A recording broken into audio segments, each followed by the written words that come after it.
Bwemala babuzaako bwentyo ngenda batuma mwondetera abantu bano wammanga. Anjala mwondetere abantu bonna abakola mu katale akapya ake Busega. Mubandete bonna abasuubuzi. Abasuubuzi abakola mu akatale ke Busega kakapya mubandetera wano ku video eno. Njala mwondetereko Minister wa Kampala Misaka bantu bale ku video eno.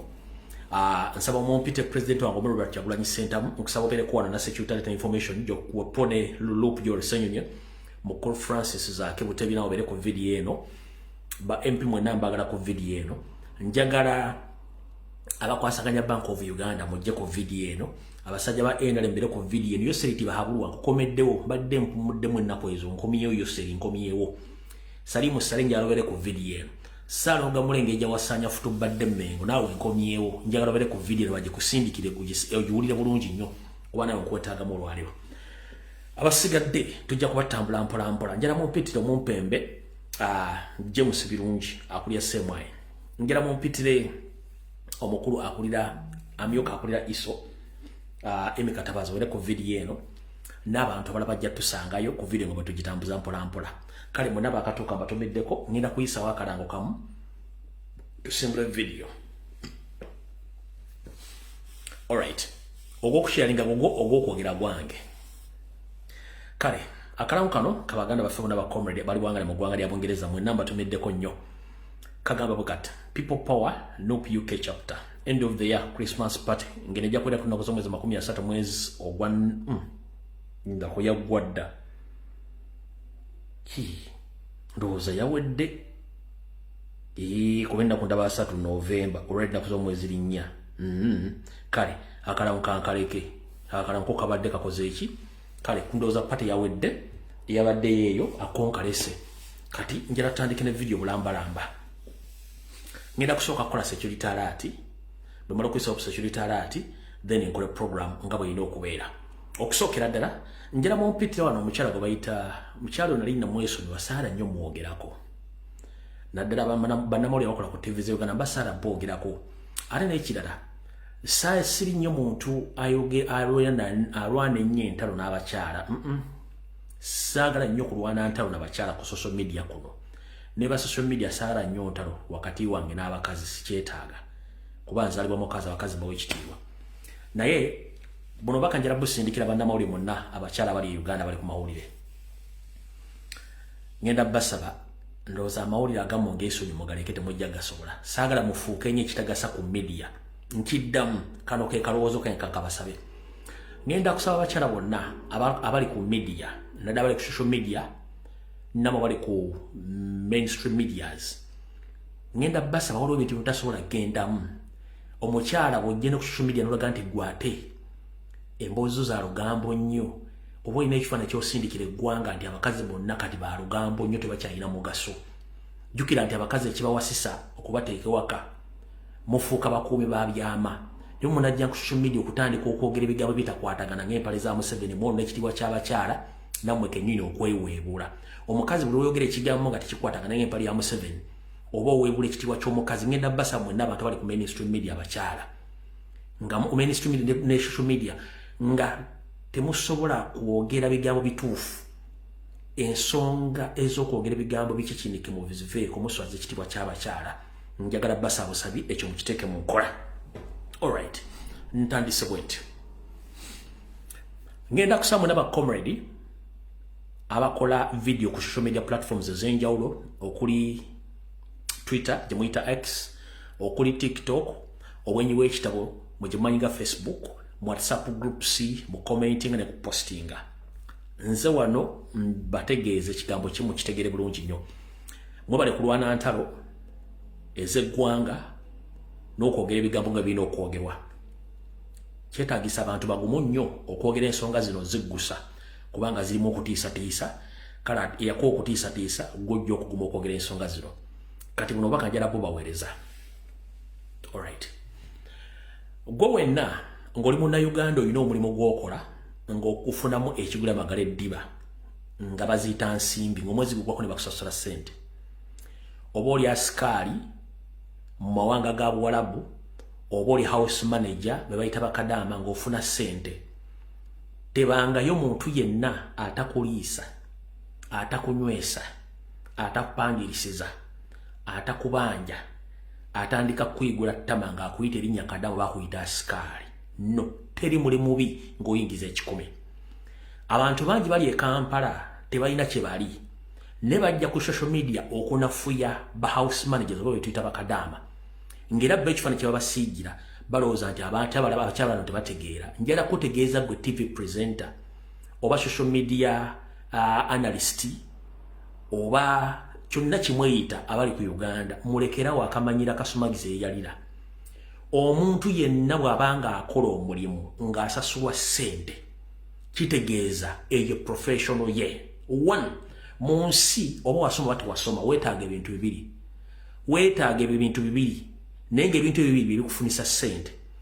Either owaayo obuweereza n'ofuna ssente oba n'obaka ekintu ky'otunda n'ofuna ssente. Njagadde byogera mu Luganda. You either offer services to earn money or you sell a product to earn money. Kati omuntu bw'abanga alendalinga service nga house manager oba kadaama ng'afuna ssente gwe mulimu gwe professional ye. So toddawo kujerega nti simanyi kadaama simeno kadaama muntu kubanga balina family bazimba amayumba gaabwe baweerera abaana bakola buli kimu kitegeeza nti omuntu eyeesobola tumuyisangamu lugaayo. Kati mwena ba TV presenters nabali ku social media Kampala bannamawulire ba TikTok aba YouTubers mulekeraawo okumanyiira omuntu gwe bayita nti ali ku kyeyo naddala baganda bafe bagenda okunoonya ensimbi oba housemates oba betuyita bakadaama mulekeraawo bamanyiira. Bano abantu balabirira famire zaabwe. Oyina olukusa omumanyira singa gwoweerera omwana we, oyina olukusa omumanyira singa omuwola, oyina olukusa omumanyira singa gw'omupangisiza enju, oyina olukusa omumanyira singa gw'omuliisa. Bw'oba ebintu byenjogedde tobikola obanga sigo mukamaawe ebintu oba tobikola temuddamu kuyisa kigambo na kutyoboola muntu yenna ali ku mulimu ng'akola. Nawo mubamba YouTubers temuyina mirimu mubeesinze kwogera ku mannya g'abakyala abo n'abaami abo okufuna kyemulya nga mufuna content ku bo. Mubateekemu ekitiibwa kubanga si bo singa temulina kyemukola. Kale muve mu kumanyira abakyala abo n'abaami abakola mirimu gy'okukola ki gy'obase kyuliko mulekeraawo akamanyiiro. Lwaki go comrade yenna ali mu nkyukakyuka ng'okola kye tuyita blogging ng'oyogera ku social media platform waliwo akatega akapya kaakano. Museveni bwe tumanya diversions ne start creatinga ba YouTubers nga balina okucreatinga entalo nga bakimanyi nti social media yonna drivingibwa oba evugibwa abaana abali mu diaspora. Okubeera mu diaspora tekitegeeza nti oli mu America, oli mu Ngereza, oli Canada. The moment oba kasita osukka ensalo ya Uganda n'ogifuluma oba oli mu diaspora, oba oli ku lukalu lwa Africa, oba oli mu nsi z'abazungu, oba oli mu diaspora. Ompulira bulungi nnyo. Kati stunt zonna tuzikubye ne diversion tuzikubye. Kati bagezaako nnyo creating enta kuba bakimanyi nti aba house managers oba security officers abagenda okunoonya ekigule magala eddiba mu nsi z'Abarabu babeera ku internet 24/7 ate baakowa Uganda olw'empisa embi eryo n'okutulugunya abantu babeerako 24/7 balina data n'obudde n'obuajuwinga ensonga. Kati waliwo tactic empya eyazze ng'ekolebwa YouTubers yeruwa bafunayo omukyalo oba omuwala omu najja n'ateekawo ekiboozibuuzi nga kirumba ba house managers oba bakadaama. Ekiboozibuuzi ekyo bakireeta okutinkula entalo ku social media mutandike okuyomba n'abawumba tutu abali e Kampala kubanga bakimanyi nti mmwe mwanguwa nnyo okuyomba ng'omuntu oyogedde kulinnya kadaama. Kati ngenda basaba maama omuntu atakuliisa, omuntu atakunywesa, omuntu atakupangisiza nnyumba muleka ayogere kyayagala kubanga bino ebintu state yebitegese ng'ekosa ba YouTubers. Temuddamu kulwana lutalo lwonna nga omuntu akyogedde ali Kampala.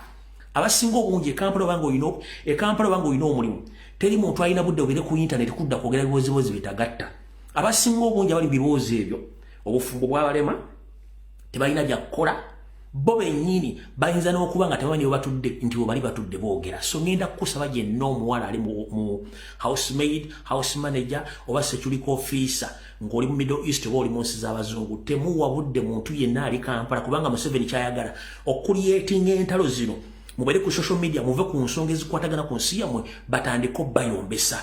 Kale ngenda basaba njagala muyige enkola fenna ko tolaba ko president si buli agenda okwogera ki ekintu ogenda muddamu si buli muntu agenda okwogera ki ekintu ogenda muddamu one concentrating nnyo ku mulimu gwo tunulira omuntu akuvuma nga takulisa takunywesa nga mbanyonyodde tomuwabudde kubanga naye ekyo kyazza okukola bamuwadde ssente okujja okyogera akunoonyeeko olutalo so temuwa abantu budde n'ebira bingi bigenda kujja bagenda kuleetayo ne vibe egamba nti ababoda tebategeera olutalo balukulyetinge kuba boda bagenda kuleetayo vibe egamba nti bakola mu akeedi bonna basinga obungi bamalaaya ekyo nakyo bakikuliyetinge bagezaako nnyo okuliyetinga entalo ziveeyo abantu batandika okukola ki okuyomba nga bakikosa social media okuba nga bakuliyetinga divisions ezo mu bantu bannayuganda kati ngenda kusaba mwana muwala yenna house manager bambi ngenda kusaba toddamu kusindika kigambo kyonna ekivumu omuwala yenna nga yatandise olutalo ne Kadaama omukyalo oyo mwogeddeko ebiseera bisinga mweta Zubeda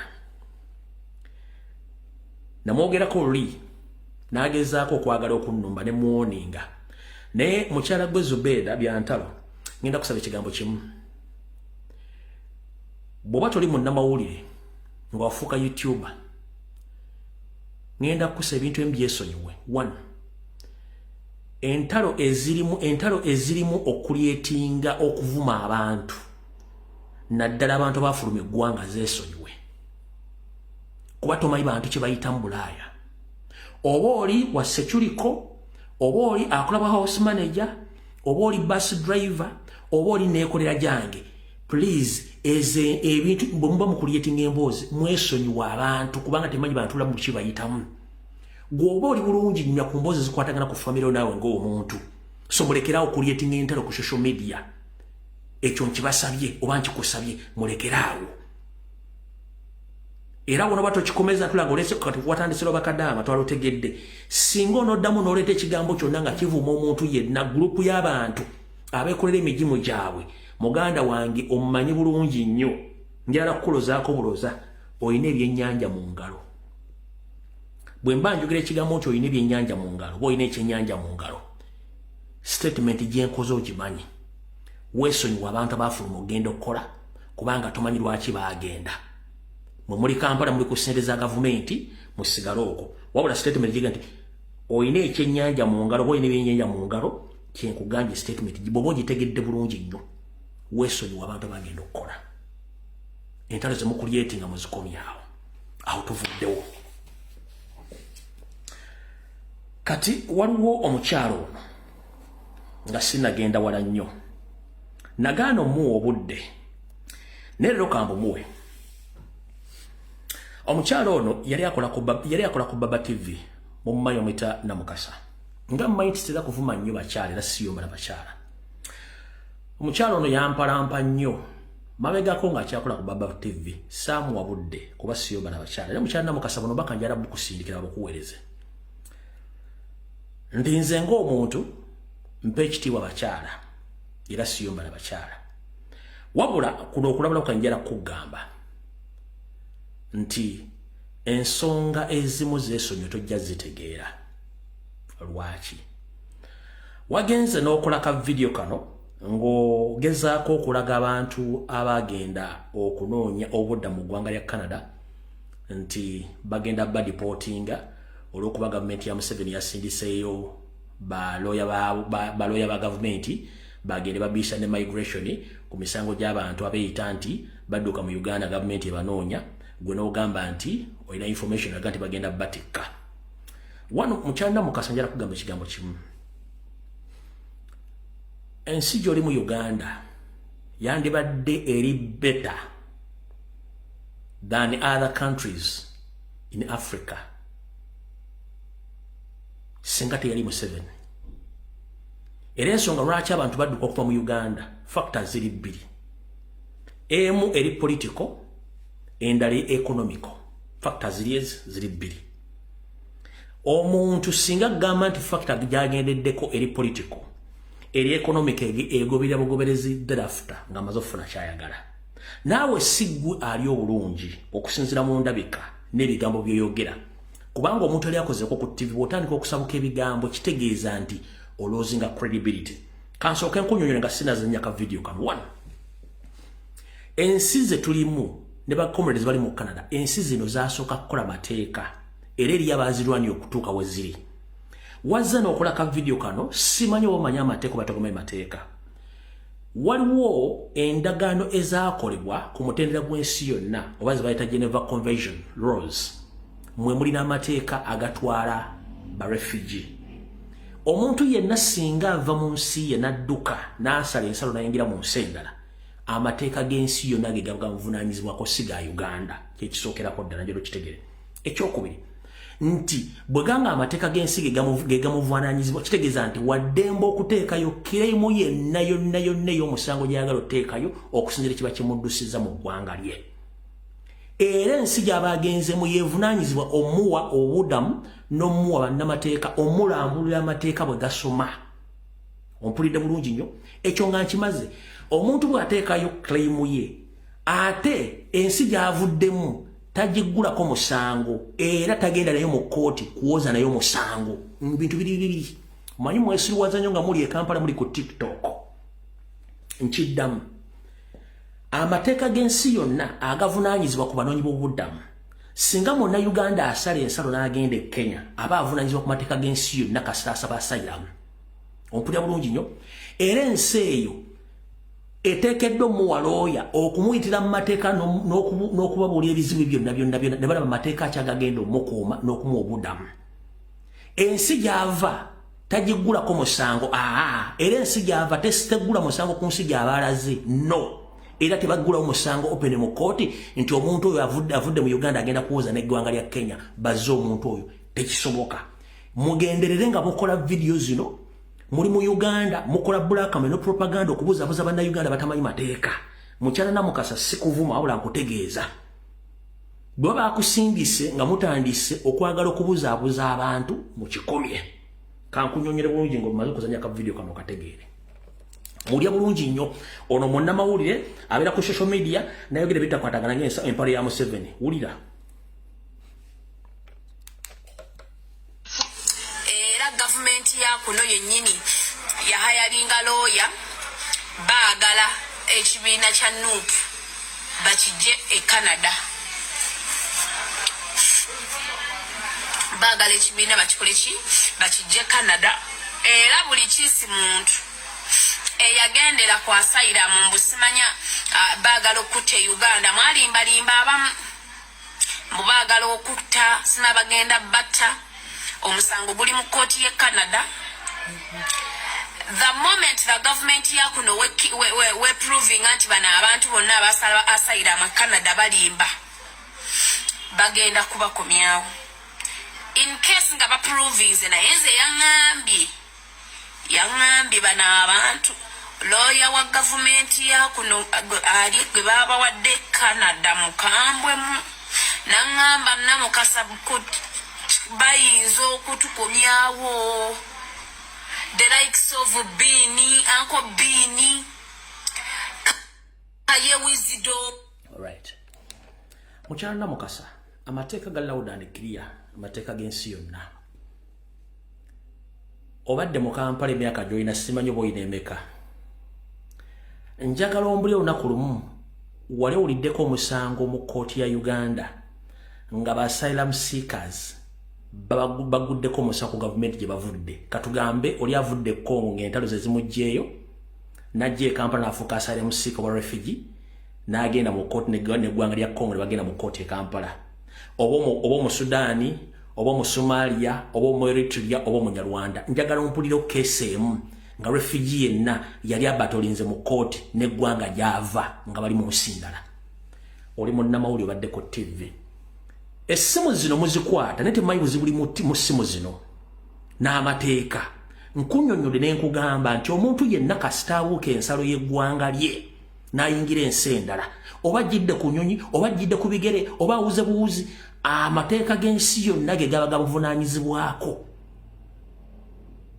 ompulira bulungi nnyo era amateeka ge bagamuvunaanyizibwako asaba asayiramu eyo n'awaayo emboozi ne bagiwuliriza ne basinzira okwo so goboga nti Museveni yasindise balooya be e Canada bagende babatolinga esimene ekibiina kya National Platform mulekerawo okubuzaabuza abantu Canada nsi nnene nsi nkulu ne Museveni tatuuka ku system ya kusiruula ganti ate agenda kubatolinga n'abantu badduka mu ggwanga agenda awoze nabo emisango tekiriwo tekino kya applyingira mama mulekera okubuzaabuza abantu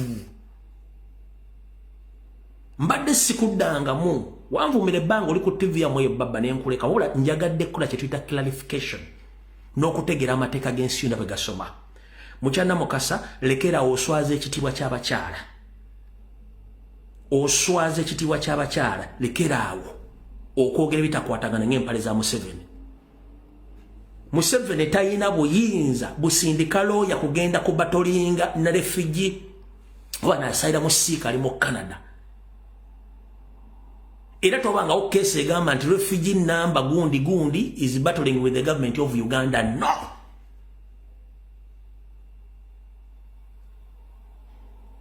asayira mu siika eri ebeera personal issue eyamuddusa mu nsi n'agenda gy'alaga. So there is no need Museveni asindise balooya ekyo kikyamulekerawo okubuzaabuza abantu. Saagala kuwa budde bungi nnyo njagadde kola clarification.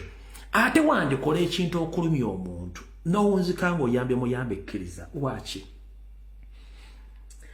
mu system ya Museveni ya divide and propaganda bakugambye okole video eno naye kino kyewakoze kiraga nti abantu bali Canada basalamu seekers abajja nga bajjidde ku obaze badduse ya bufuzi bw'ogamba nti gavumenti ya Museveni yasindise looya agenda abatolinge nabo oba okonfaminga asalamu claim yaabwe nti they are legit babanoonya kubanga Museveni asindika ate balooya bagende babatolinge ne basalamu seekers abava e Uganda. Tulanga obwongo mukozesa butono nnyo okulowooza ku bintu by'eggwanga ne mutandika okusirwala busirwazi nti wandikola ekintu okulumya omuntu n'owunzika ng'oyambe muyambe ekkiriza kati eno video gyewakoze gwokimanyi nti eyambe bano bonna bweyogeddeko nti claim zaabwe ntuufu bw'oteekamu ekigambo nti Museveni yasindise balooya bagende babatolinge nabo mbagobe Nuupu e Canada mutegera lunaku kimwe bantu mmwe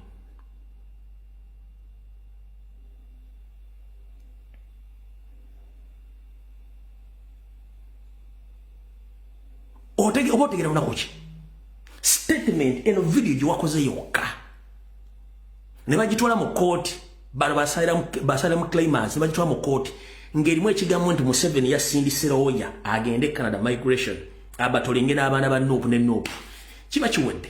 That is a confirmation that government ebanoonya lwakuba nti mwe mubeera ku TV ne mukwata essimu nga temusobola kumala kusengejja bigemugenda okwogera kyenvaga nti wandikola ekintu okulumya omuntu n'owunzika ng'oyambe muyambe ekkiriza. Eno video yokka esobola okukamalamu kanjikudde mu dakiika emu yokka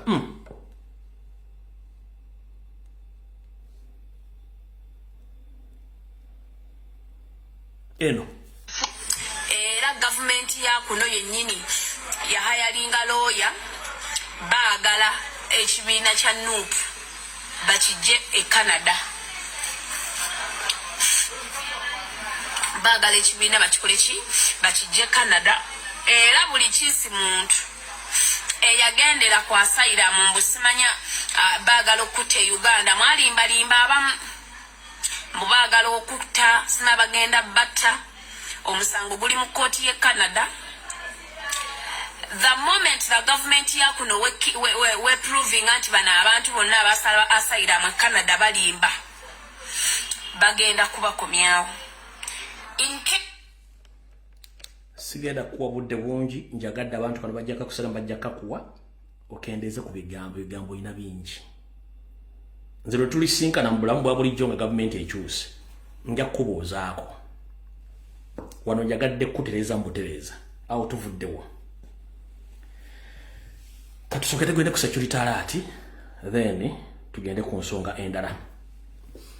Kansubira nti Mr. President atuuse mukulu Joel Ssenyonyi atuuse n'omukulu Francis Zaake Butebi atuuse akulira ekibiina ekitugumbuzi eky'Abannayuganda omukulu James Birungi Kwoli Eme Katabazi Kwoli n'abasigadde eno information kanjifulumye ensi erimanya kyerimba. Mr. President Kyagulanyi Ssentamu okulamusiza Kansubira nti oli bulungi n'obubaka bwo ne bakomredi bo bonna b'okulembera ekibiina kya National Platform. Chieftains of Military Intelligence egamba bweti nti esuubira gwe Joel Ssenyonyi mwandiba nti mwakyusa amasimu gammwe amala ge mukolerako okwogera oba empuliziganya n'abantu bamwe mu nsi yonna ne mu Uganda mbu tebakyawuliriza tebakyasobola kufuna information eyo mwogera. Mpulira bulungi nnyo. Chieftains of Military Intelligence mbwesuubiriza nti gwe n'owekitiibwa Joel Ssenyonyi mwakyusa amasimu gammwe nga yo geemanyi tekyasobola kuwulirizaako nti wadde Sisiri tumukooye oba simanyi biki mbukuba zonna ze bali babuulizaako tekukyaliko wadde akanyenyenkule akeyeyamula nga koogera. So njala kutegeeza Mr. President w'okutte ku by'empuliziganya weewo tojjirako ddala kasita owulira nga bawoloma ng'omanya nti bayidde. Message esoma bwete. Chieftains of Military Intelligence suspect that Robert Kyagulanyi Ssentamu and Joel Ssenyonyi have separate telephone lines same-way non-tapping because not registered in their names. They are using at their private homes to talk to the white okusinga Uganda enziro n'okufaananya kya UPDF obubi. So Mr. President wonna w'okutte kwatira ddala ku by'empuliziganya. Yes. Oba oli ku ssimu eri ziri enkadde ez'omu1996 ziri ezayina akana akantu enamba gy'oteekamu olugalo n'ogita neegenda n'olinnya mu nnamba era n'onyiga neegenda ojjukira ekyo ekyekikomo ekisimu ekyekikomo ekyo bino byaddere byasookawo ebyo byali byekisaawa bw'oyogera onyiga mu 0 n'onyiga 0 neegenda n'ogenda mu 2 n'onyiga 2 neegenda eyo kati bw'oba gy'obadde okozesa bano bayidde tugenze mu maaso. Ako nako kawulidde bulungi nnyo.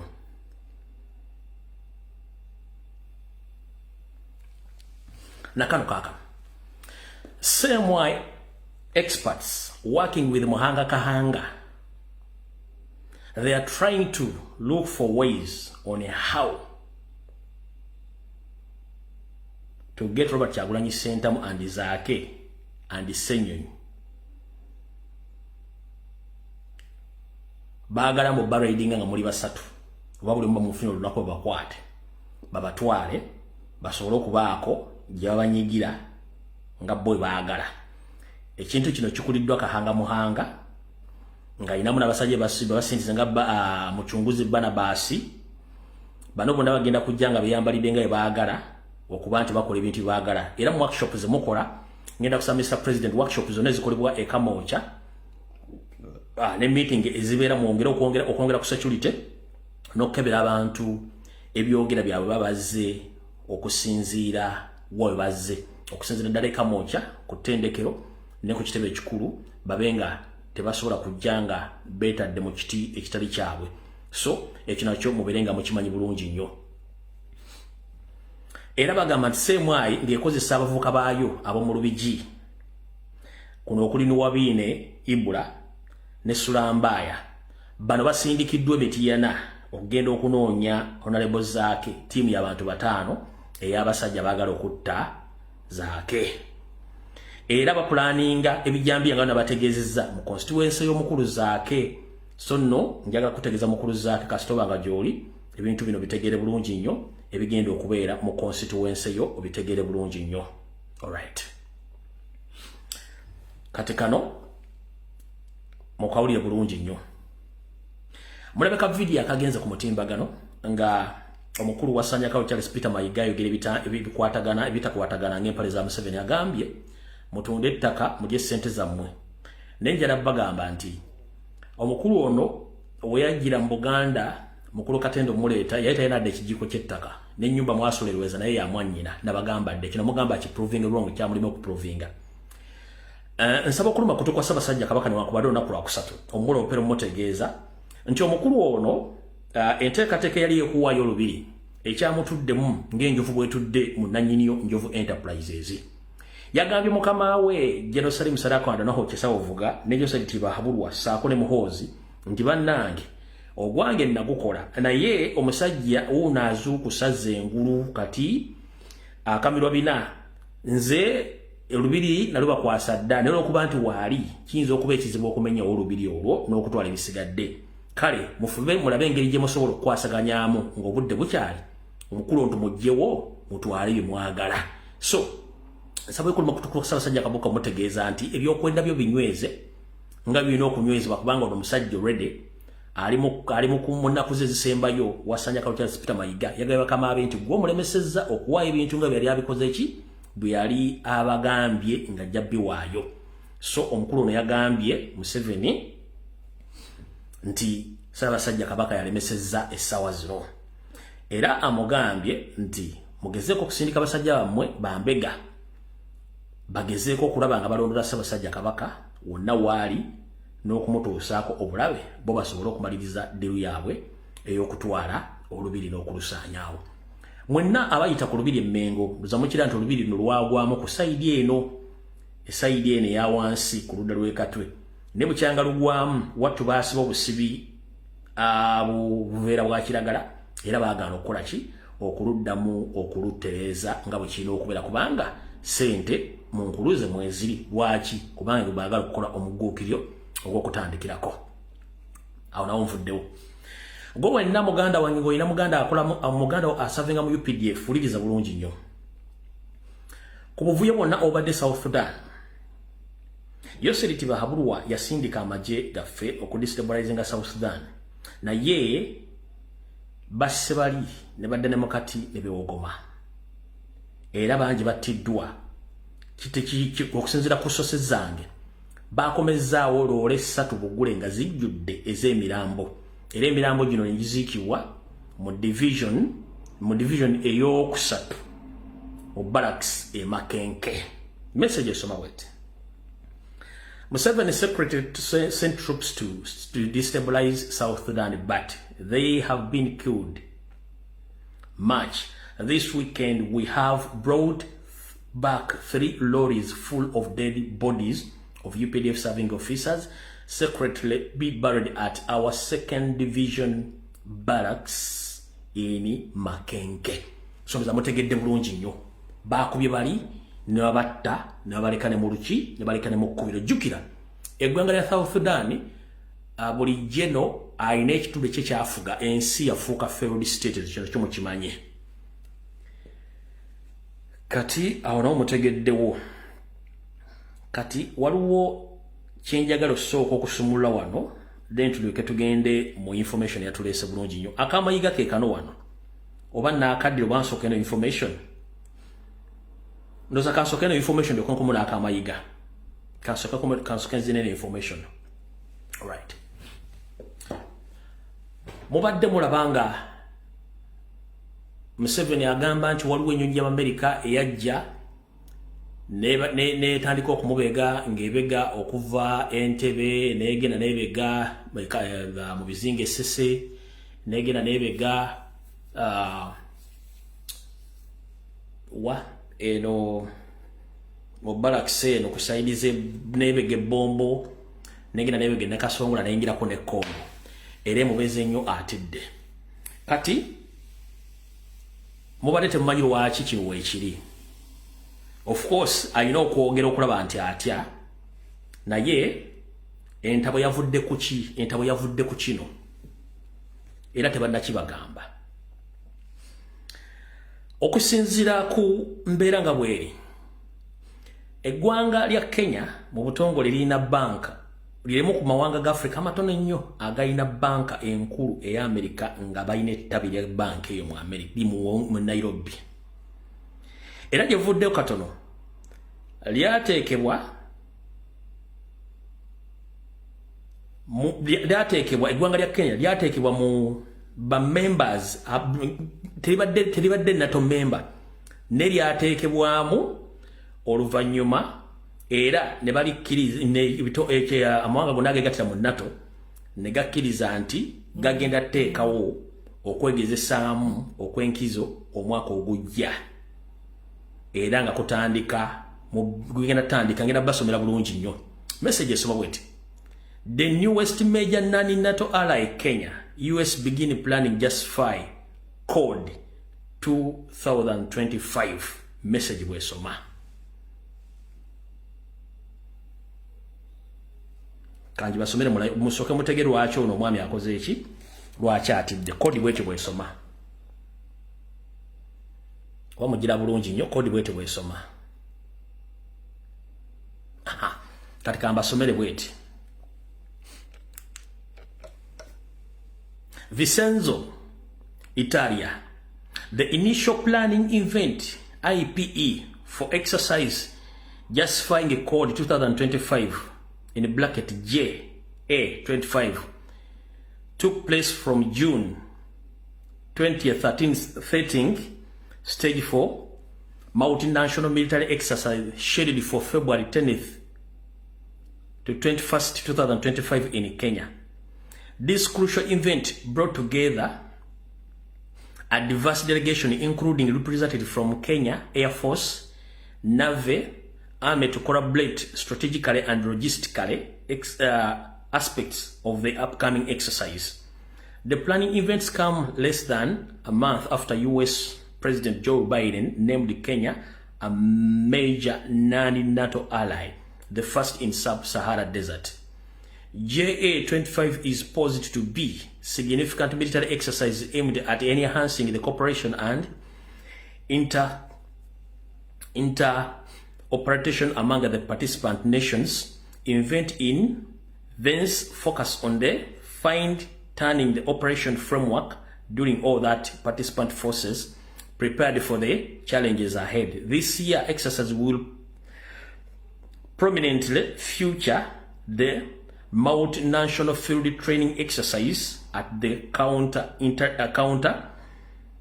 insurgency terrorism and stability operations center CITSO in Nyakiki, Kenya. So kati mu bufunze amawanga ga NATO gonna gagenda teekawo okwegezesaamu mu ggwanga lya Kenya, okwegezesaamu. Kati mu kwegezesaamu kuno ko bagenda okukoza bale ensi zonna zireeta ebyokulwanyisa ziri mu NATO ne zibiteeka e Kenya ne bakola kye tuyita NATO drill okwegezesaamu. Kati duliru yesinza okuleeta obuzibu kati ono kwekupapala nti bamusindikidde ennyonyi esooka egenda ekette. Naye ekyo si kyekikulu. Ekikulu kyekiruwa? Ekikulu kyekino, omwami oyo bw'olaba atandise okupapala manya nti ye kennyini ekigenda mu maaso akimanyi. Baaliko si basiru, bamumanyi bulungi nnyo. Lwaki bamumanyi? Mu 1987 nga wakayita omwaka gumu yagenda mu ggwanga lya Amerika n'asinkana omukulembeze eyaliko President Reagan. Omanyi omwami oyo bwe yagamba Reagan?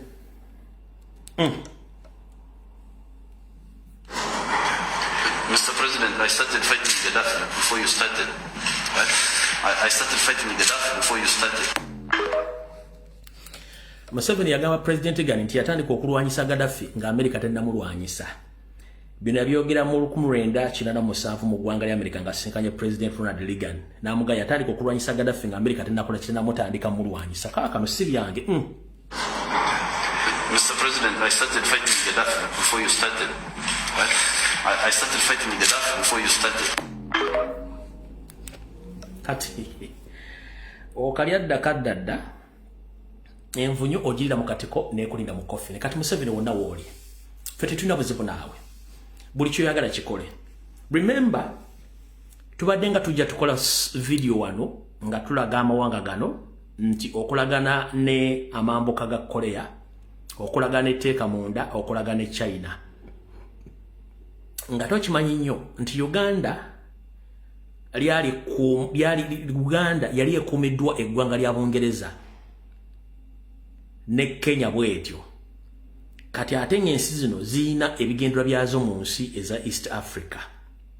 Kati guno yagala ensi zino eza East Africa oziwe eri mu bliki, ate omale Uganda ogiteeke mu bliki nayo ogiteekemu, ate otandika okukolagana abantu abatunda ebyokulwanyisa ebizisa byalo. Kubanga Nakasongola gyebiri, ne Kaluma newalu n'empukuze mwasimeeyo ku damu ye Kaluma ne muzimu mpitirivu nnyo tunnels nga n'ebitundu bye mu bizinga by'essese naye mwakolerayo nuclear mu birina gwe tulowooza nti balina information ekwata kuli kimba kimanyi bulungi n'ekyoplaninga. So kyekyo ekyokubiri nga nfundikirako eyo ensonga mutegere wakyo nabadde apapala nti NATO for the first time mu East ne Central Africa egenda kukolerayo drill. NATO drill mugimanyi. ebera exercise ya kugesa bya kulwanyisa ekigendera kyabwe nze nawe sikimanyi gwe kitegere nti NATO drill genda kuliwa mu mwaka ogujje Kenya ekyo mukima kitegeeza okola drill ate drill bazikozesa baba bayigeza mu kola kiki bagenda okola gye bujjako ebisigadde ala yamanyi amukwateko ekyo kubiri gwe muna Uganda ali eyo saagala lunaku na lumu oddemu kulowooza nti waliwo ekigambo kye bayita East Africa tekiriiwo muna Uganda aliwo saagala olowooze nti waliwo ekigambo kye bayita East African Federation tekiriiwo nga Mosjose akyafutubadde ku ntebe eyo tewaliwo ekigambo kye bayita East Africa Federation tekiriiwo lwaki East Africa yalema from day one yalema bazungu giteekawo yagaana Museveni tasobola giteekwa kubanga alina personal interest ekyokubiri East African countries zemumanyiko entonde essatu buli muntu alina interest ezize n'ebigendero bibye tebisobola kubeerawo yensonga lwaki nti bw'ogenda Tanzania ebiriyo birala bw'ojja Uganda ebiriyo birala n'ebiri e Kenya birala kyovola ati ne passport zaffe ziri awo nagalale endaga muntu ziri nagalale abasubuzi bali nagalale amateeka gali nagalale kati okutegeezaako ekitone nnyo bw'oba oyagala kutegeera nti East Africa teriiwo buuza abasuubuzi bw'oba oyagala kutegeera nti East Africa teriiwo buuza enfuga ey'amateeka n'ebiragiro mu Kenya bakyusa obukulembeze e Tanzania bakyusa obukulembeze e Uganda kufuga mpaka kuwulira bubi ompulira bulungi nnyo kitegeeza tebisobola kukola ekirala kye tuyita federation oba union ensi ziba zikwatagana mu mateeka mu nsuubulagana mu byobufuzi mu East Africa tekiriyo tekisoboka abeera mu European Union mujja kuwa abantu bano example nti ensi kasite bange eri mu Schengen bali mu European Union amateeka gaazo gakwatagalira ddala era buli kimu kitambula bulungi nnyo mu Uganda oba mu Africa tekiriyo so teriyo East Africa teriyo yensonga lwaki nti Kenya identification zaabwe national identification teziggwako e Tanzania national identification teziggwako aziwero ne Rwanda mu Uganda ezamu ziggwako yensonga lwaki bagambye nti teri muna Uganda agenda kuddamu kusaalimbira mu ggwangiro nga talina passport endagamuntu tezikyakola kitegeeza ki there is no East Africa Federation tetuyina single currency teriiwo tetuyina judicial system nga East Africa ng'ekola teriiwo tuba tuyina ki nkubuuza muyina ki tetuyina common market teriiwo mba muyina ki so olitaddawo n'akugamba nti muyina East African Federation oba Union teriiwo nfuwe fufu tekiriiwo just kwebuzaabuza nga bafuka banaaba tekiriwo muza mukitegedde bulungi nnyo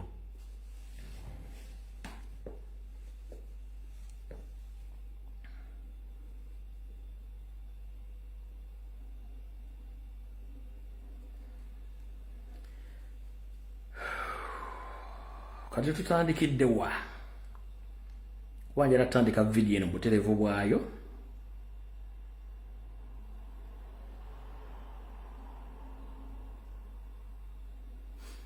ndoza katandikire wano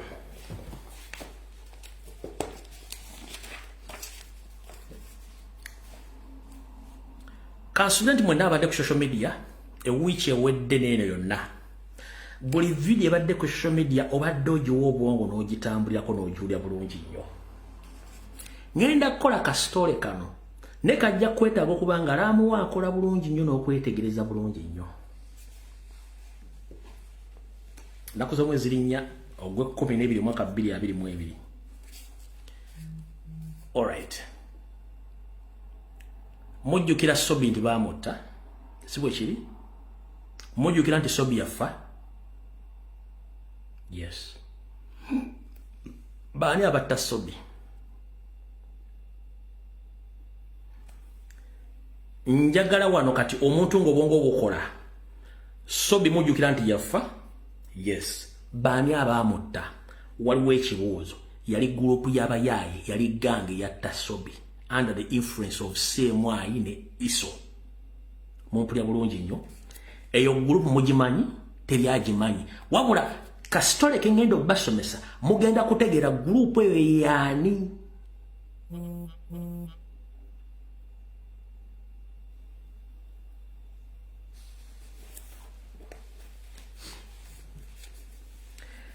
Kuganga ezigenda maaso mu Kampala zonna zisinga obungi n'abazikulira bakolera gavumenti era be bakola mu safe house okutulugunya n'okutta bakomredi baffe n'okuwamba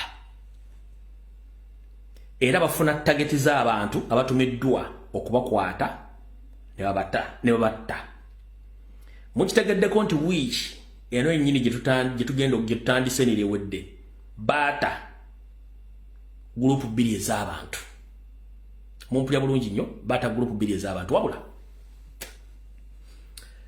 njagala mudde mu statement zonna ezaakolebwa gurupu ezo onokoleremu statement gye bayita nti nze ndi machinery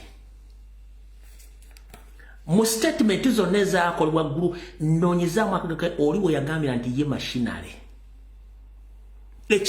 genda onoonye mu statement zonna ezaakolebwa wiiki ewedde nga batadde gurupu ezo onoonyeemu oli akola statement gye bayita machinery nti ye machinery kati ogenda kufuna ansa yonna nga wabadde ogyagala era webuze ekigambo kye bayita machinery genda ku ssimu yo okinoonyereza ojja kufuna ansa state mutegedde bulungi nnyo bamutegedde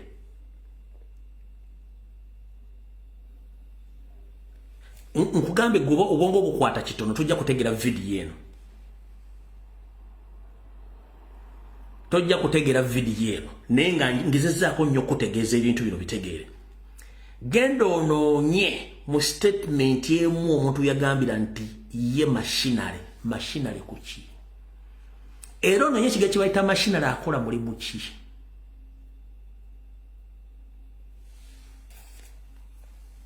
lwojja otegeera ebisigadde mwenoonye mukozese obwongo bwammwe oli wagamba nti ye machinery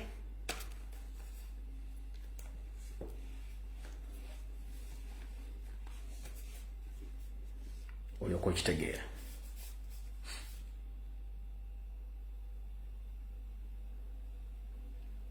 era mujja tegeera ani yatta Sobi era Sobi bwe yafa ani akola emirimu gya Sobi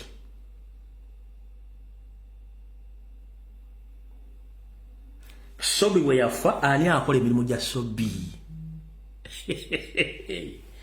manyi mmwe mula ebintu bino birabiramu ango ndala nnyo Sobi bwe yafa ani amutta ani akola emirimu gya Sobi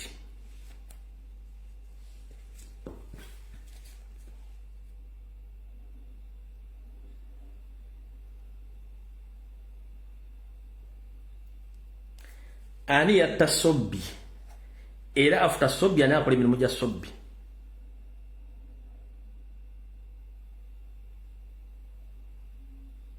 emirimu gino bagikola ddi ojja otegeera nga mutegedde bulungi nnyo wantu mutegedde bulungi nnyo ako nako kavuddeko tugenze ku nsonga endala ensonga z'ekitavu kya Uganda Bank of Uganda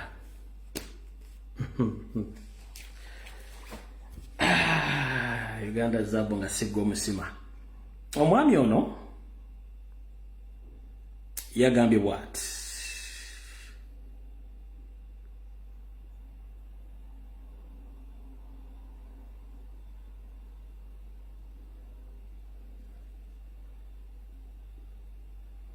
oba agamba bwati yaluwa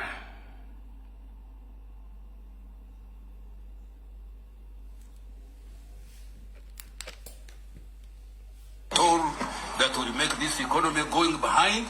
I want to assure you people and assure the country the economy is now on.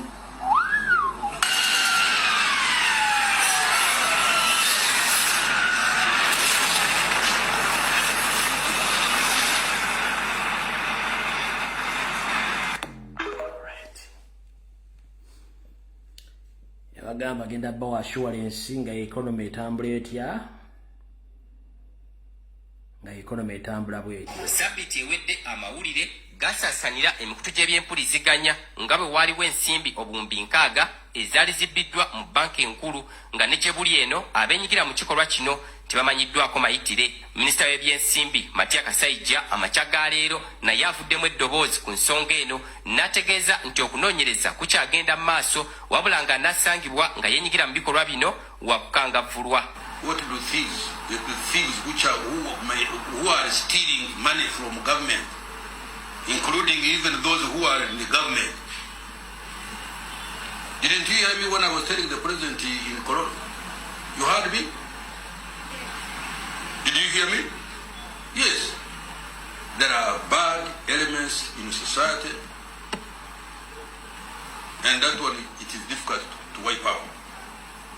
The best we can do, we can investigate them, and if we find that they have erred, then you arrest them and take them. All right, Mr. Matako Kasaija. Oh, sorry. Mr. Matia Kasaija, the finance minister, how are you? Let me hope you are doing fine.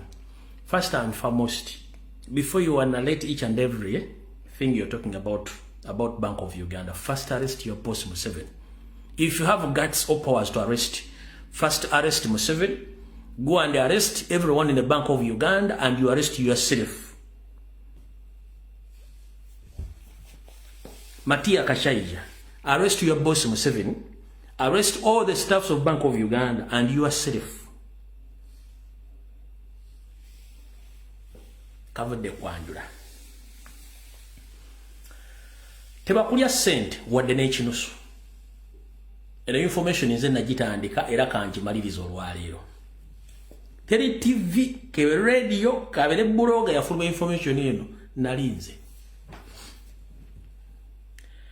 Kasoke mbezeyoko. Museveni ne banne okujja bajja babba. Nga bamenya banka, bakube motoka za banka, babba microfinance, babba ebima by'emmwanyi bali mu nsiko. Kati baatuuka bali mu gavumenti balina kubba bubbi kye basobola. Okay? Awo tuvuddewo. Ebintu ebimu tebifuluma mu mawulire era basasula amawulire butabifulumya.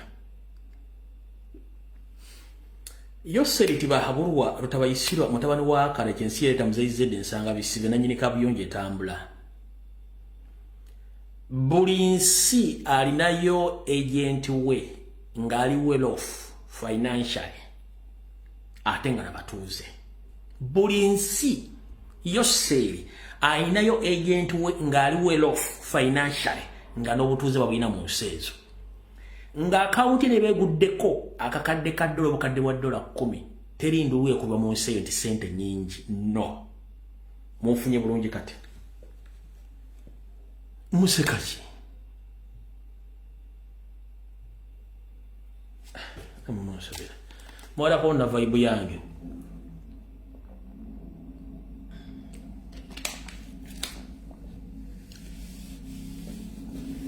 Buli nsi Museveni alinayo agent we gwe yateekayo nga alina obutuuze bakola ne business ennene nga serebe zigwa ka account ezo tebeewuunya. Buli muntu azabba sente mu gavumenti n'adduka sente za batazibbye nti azibbye bubbi. No, baba mugambi fuluma n'omunyago ogwo ogenda oguteeke wantu ogwo investing muddeyo mu history. Kubanga bogama ne byakutaaga yabba sente afuna 1.5 billion yaziisa ku kisaawe ki. Total nonsense. Buli abadde ajja bba sente zonna Museveni abamauthorizinze okujja okubba sente ezo. Kati mumpulize bulungi. Museveni afunye obuzibu ne olaba atambula serebo mu kisaati kyekyeru ng'azunga eggwanga lyonna. Sigamba nti ebyokukola tabirina. Ebyokukola birina naye police mulimu buli maawa amaaso gamutwakadde n'ekyokuzaako takimanyi. Takyasobola kubeera mu nju nga tatambudde kati. Buli kitundu ajja kulambula buli kitundu kyonna ekyeggwanga mujja mulyako ne munyanga ettanda ng'atuuseeyo. Pressure.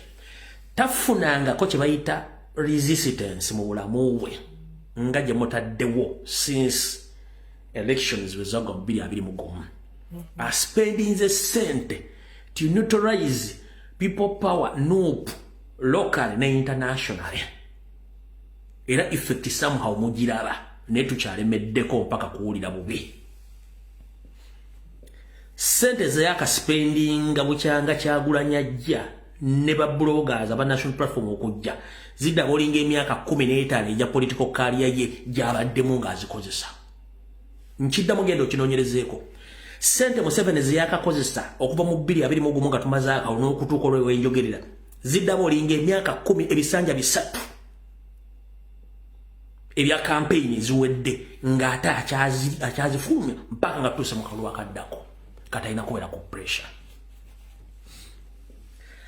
kati kambaddizeeyo kati Museveni akimanyi nti abazungu bamugamba togeza naye ate emputwa ina nyingi nnyo Didigi bamugamba soko umulemu tojja kusobola Kyagulanyi linamba nnene ono yalina okujja balese mpuga de mapuga mukubye mujje mulayini balese Salonga Mulenge jja mukubye mujje mulayini kati tebalaba omuntu yenna kyovana ne bali bazukusiza omanyi bazubadde bazukusiza omulambo gwe Kasanga tegudde kyemwakoze omulambo gwe Kasanga te enkuka ekikola bazukulu baayo mwakubye omulambo gulina mukomera gwewuunya abantu bagukoowa kati omulambo gwe Kasanga teguli mukomera guli awo gutudde gwewuunya kiki kyabadde mu nsi abantu bagukyawa ekyo nakyo mukitegedde bulungi kati ye kennyini yayagala jje naye ate waliwo ekibuuzo agenda kikola atya kubanga amateeka gamukwata mu gatojja kwesimbawo yagamba gwenda kwesimbawo kati ekituufu kiriruddawa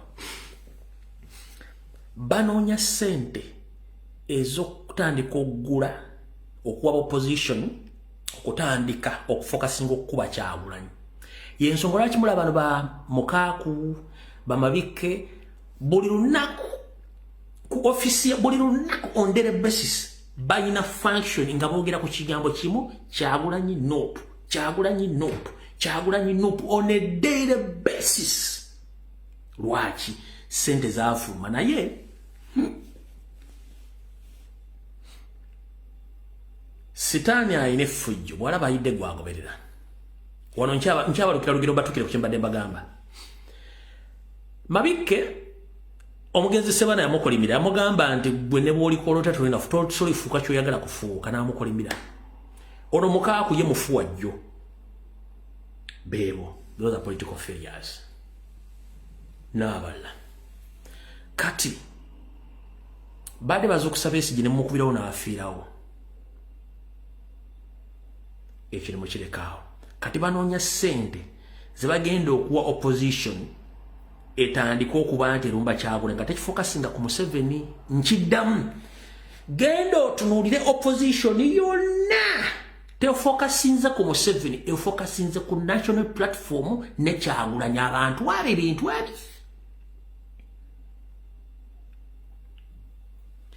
opposition yonna tefokasinze ku Museveni efokasinze ku Robert Kyagulanyi Center ne national unity platform yonna tewali mulala lwaki Kyagulanyi yali mu entebe oba yali mu ntebe ekololo Nakasero si yali mu ntebe agibba lwaki yagibba ate go bamuleka ani batunuulira ate agibanja kitegeeza wandikola ekintu okulumya omuntu n'omuzika ng'oyambe ekkiriza bano gye bakoma okulumba Robert Kyagulanyi Center mu kiwa ekifaananyi bannayuganda nti lindako kati ate mwenna lwaki mulwanyisa Kyagulanyi ate avuganya Museveni era kambategeeze mbadde saagala kyogera mpuuga togeza n'ojjayo ekisaati kyo mbw'ogenda kwesimba okuba president otawaana Lukwago togeza n'ojjayo ekisaati kyo mbw'ogenda kwesimba okuba president otegana namwe ba MP mwenna temutegana abantu bagenda bakuba kino mbabuliddeko kyabaganda bagenda bakuba kubanga bategedde buli lwe mulumba Kyagulanyi ensi esirikale nga kiki ekigenda maaso waliwo ekikyamu kino kibabbiddeko bagenda bakuba ensi bagenda bakuba kino nze kyama kibabuliddeko temugeza musimu mugenda kwesimbawo mwenna mubiveeko kubanga ensi yakooye okusirika si busiru gye mukoma okulwanyisa Kyagulanyi nga yalwanyisa Museveni kitegeeza mukolera Museveni bagenda bakuba era mulinde mugenda kuleba n'abafuzi nti bamukubidde ku lumbe bamukubidde ku pate bamukubidde ku mbaga bagenda bako ekyo nkibabulidde nga ki ng'oyagala kumanya nti abasajja bano basiru essaawa zino ate akulira owa NRM kati yakulira ki yakulira guli omukutu gwabwe ogw'ekisiro mu busimu bawuti pate simbikozi bitya kiwanda suubi ekyo si kyekikulu kati kambazzeeyo wali Bank of Uganda tesoose kubbibwa leero nkiddamu Bank of Uganda tesoose kubbibwa leero mu 2016 nga twolekera akalu Bank of Uganda yabbibwa obuwumbi 1,200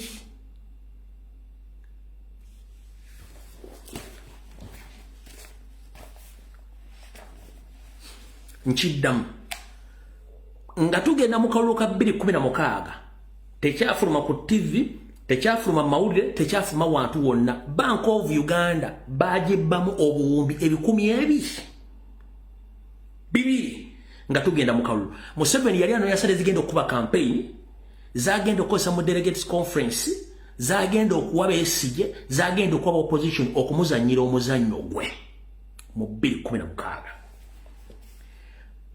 bakozesa system yemu ne transferring billions 2 nga banaatera okugenda mu delegates conference ne zigenda mpaka Dubai kwa account ya agent wa Museveni e Dubai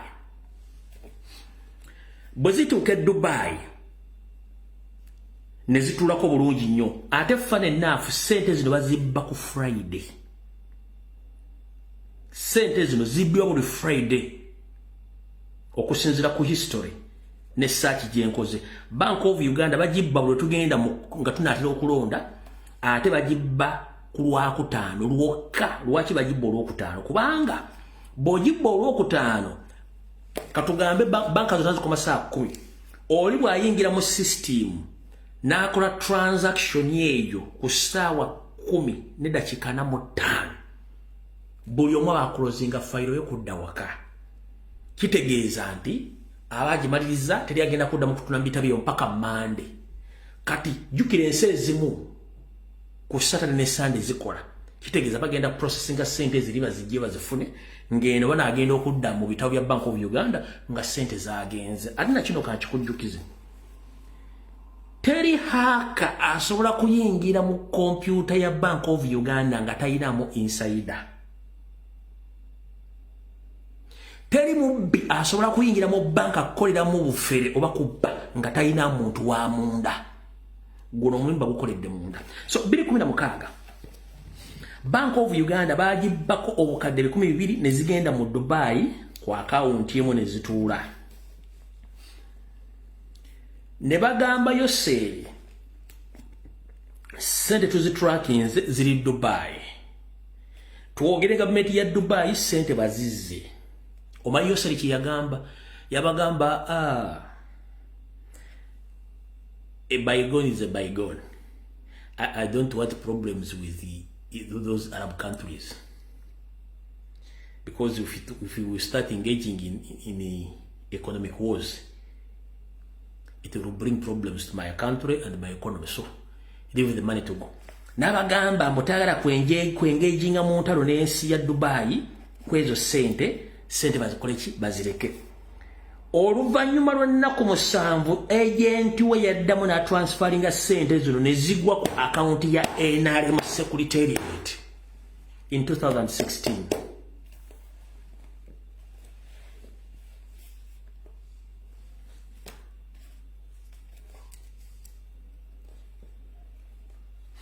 Ky'ekintu kyekimu kye bakoze olwaleero. Babye, in fact, tugamba ziri billions okusinzira ku sources zange deep. Tugamba nti ziri billions nkaaga. No, it's not billion nkaaga. Okusinzira kuba insiders ziri mu million 15 eza dola. Ziri million 15 eza dola. Zibakubye. Fwana zitwala byeko mulaba billions nkaaga ziri million 15 eza dola. Zibabye. Sente zino bagambye zagenze Japan oyo agent we account ko zaagudde nezaagudde Bungereza one agent we with a small period of time sente zigenda kuddamu ziwayalingibwe ziddemu zigwe kwa account zaabwe za NRM Security n'ebitongole bina ziddemu zikole emirimu gya campaign mugenda tandika okola sente zibasutulira mu makutiya mu kiro mugenda kola NRM tandika okola conference okutandika okutambula mu bagaba sente okugula bye kitagisa okugula kubanga bakimanyi kibagenda zikozesa so njala mutegeere nti sente zino zigenda kugwa NRM ina account mu Equity Bank yani ya Janet ne banne kubanga sente zigenda kukola kukozesa kugula opposition n'okujjamu aba NRM balina mawagale basasule n'ebirala so nakyo mukitegedde nti mu 2016 nabo batubba sente bahakazi bano abakola emirimu gino kuliko aba China kuliko aba North Korea ngera company ekola emirimu gy'okubba bagita Song ngabo oluyimba nti Song company bagita Song ebesinga Kololo yekola emirimu gino nga Museveni ba hackers bakozesa okufera eggwanga n'okulimba okulijja mu sente nga base ziri Kololo bano kuliko aba China n'aba North Korea bebakola omulimu guno Museveni do you copy oyinza okoza namusobola okuma information mpaka nasi temujja kuma information is power company z'aba China n'aba North Korea bakola omulimu guno with the help of Bank of Uganda staffs and mafia lwaki Gobi tanayogera ku nsonga zino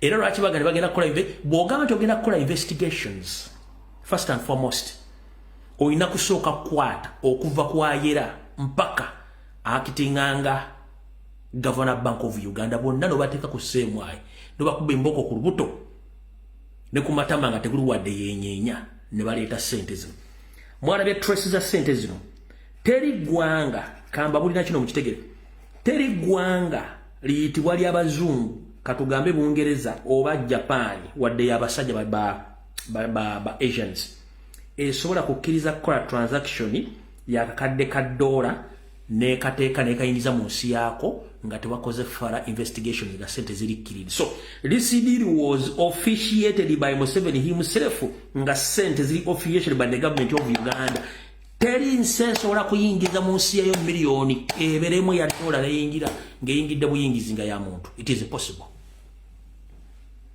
sente zaze nga zirikkirira ziri officiated Birungi kwoli, Muhozi kwoli, Museveni kwoli, Kashaija kwali, buli omu kwali. It was an inside job sende za campaign na ina mu direct conference zemugenda okuwa chi, zemugenda okuwa aba opposition okulwanyisa Robert Kyagulanyi Ssentamu.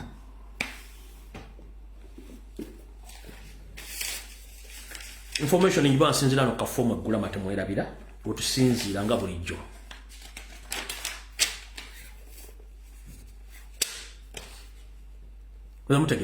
Mbadiza 2016 bobo ino omuntu akola mu revenue akola mu finance akola mu Bank of Uganda agenda kubolira biche birawo 2016 sente mekeza biwa zatuuka zitya era zadda zitya era enkola yemu ze sente zimbawamba bazi billions bazalimeko kuzimba ine secretariat nakola chini bajirya bajimeketa n'obugumba ne babulya ine mu secretariat ne bagirya mutegedde bulungi nnyo ekintu ekyo kati wali wembagambidde nti mwe bampuga temugeza ne mwesimbawo oba maigani nani namwe ba NRM propaganda lesa bali ku mainstream media ne ku social media lwaki bwe kutuma abasiru ate toleeta bannayuganda abali mu mulembe guno mu generation lwaki baawula nnyo wakati w'ekitakambagga wakati w'eppera n'entula babyawula nnyo lwaki National Labourers Movement ekibiina kya NRM tekirina headquarter enzimbe mu myaka aga. Democratic Party terina headquarter nzimbe ku myaka nkaaga. Forum for Democratic Change ku myaka gyemazeewo terina headquarter nzimbe. Jema as well. UPC weri tugenze ku bibiina obulala bonna buno mujje twegatte tukole ekiddako tebuyina. Nuupu erina ekibiina na ssomero wetendekera kati gwoli musiru nnyo avaayo agamba nti Kyagulanyi akulira Museveni ate nga amukolera ayina ekitebe nga gwakulira talina kitebe wo asiriwala kwenkana Kigundi gwe naawe ate. Mutubalemu ku magezi. Nkolera Sudiri atambuza bigere nza mukolera nvuga BMW ate nze mutwala komba ntegera una kushi obo tegera una kushi mufune mu kumagezi ensera buli kimu kyobula bagati kati gwe DP block tolina wadde ennyumba y'emizigo 3 eriko ekibiina kyammwe kya DP block mpuuga emyaka anoli mbyabufuzi tokolangayo wadde office nti yiyo y'Masaka etuddeyo naye oyagala njalako Simboko wa president ate n'ekirala mu nkola eyowa Sseruganda era omuntu asomyeko abugumyeko bagamba nti musajja munno bw'akusinga ekigere togiyita njovu ate ekintu ky'otasobola kirekeranga munno n'akirya. One, bw'oba wagamba Nuupumbi nga wagivaamu tewali kikwogeza ku Nuupu ate n'ogaa nti nkyali mu Nuupu. No, tekisoboka. Teri bw'oba wava mu Nuupu nga Nuupumbi lwaki bw'omaliza ogaa nti nkyali wa Nuupu. Baga nti gundi mutemu mubbi. Neno nga nti oyo akyali mukwano gwa n'ekyo twatulya naye emmere nga ate mubbi nga banoonya babbi. They are looking for suspects. Nga naawe otuddaawo. Mubeere mukubukubu ng'obutegeera. N'otula ku nze ndi wa Nuupu kubanga banondya ku kaadi ya Nuupu. No, the moment kasitoga nti Nuupu sikyagikkirizaamu n'ebyokola sikyagikkirizaamu oba ogivuddemu automatically. Ekitegeera muleke kwefuula kye mutali. Buli amanyi nti wava mu Nuupu toddamu jjogera ku ng'ekibiina ky'olimu wakivaamu period kimala. Bw'oba okyayo omuntu mukyawe mwogende tokuba kaddannyuma akakaddannyuma kabi nnyo. Ekibakubya akaddannyuma mukimanyi bulungi nnyo nti singa time egenda tuuka bannayuganda gye mulabanga abataliiwo bave gye bafubutuka nga temwe gye bafubutuka mugenda kukwata ku moto oli omwage nti kino kye tubadde tutumanyi.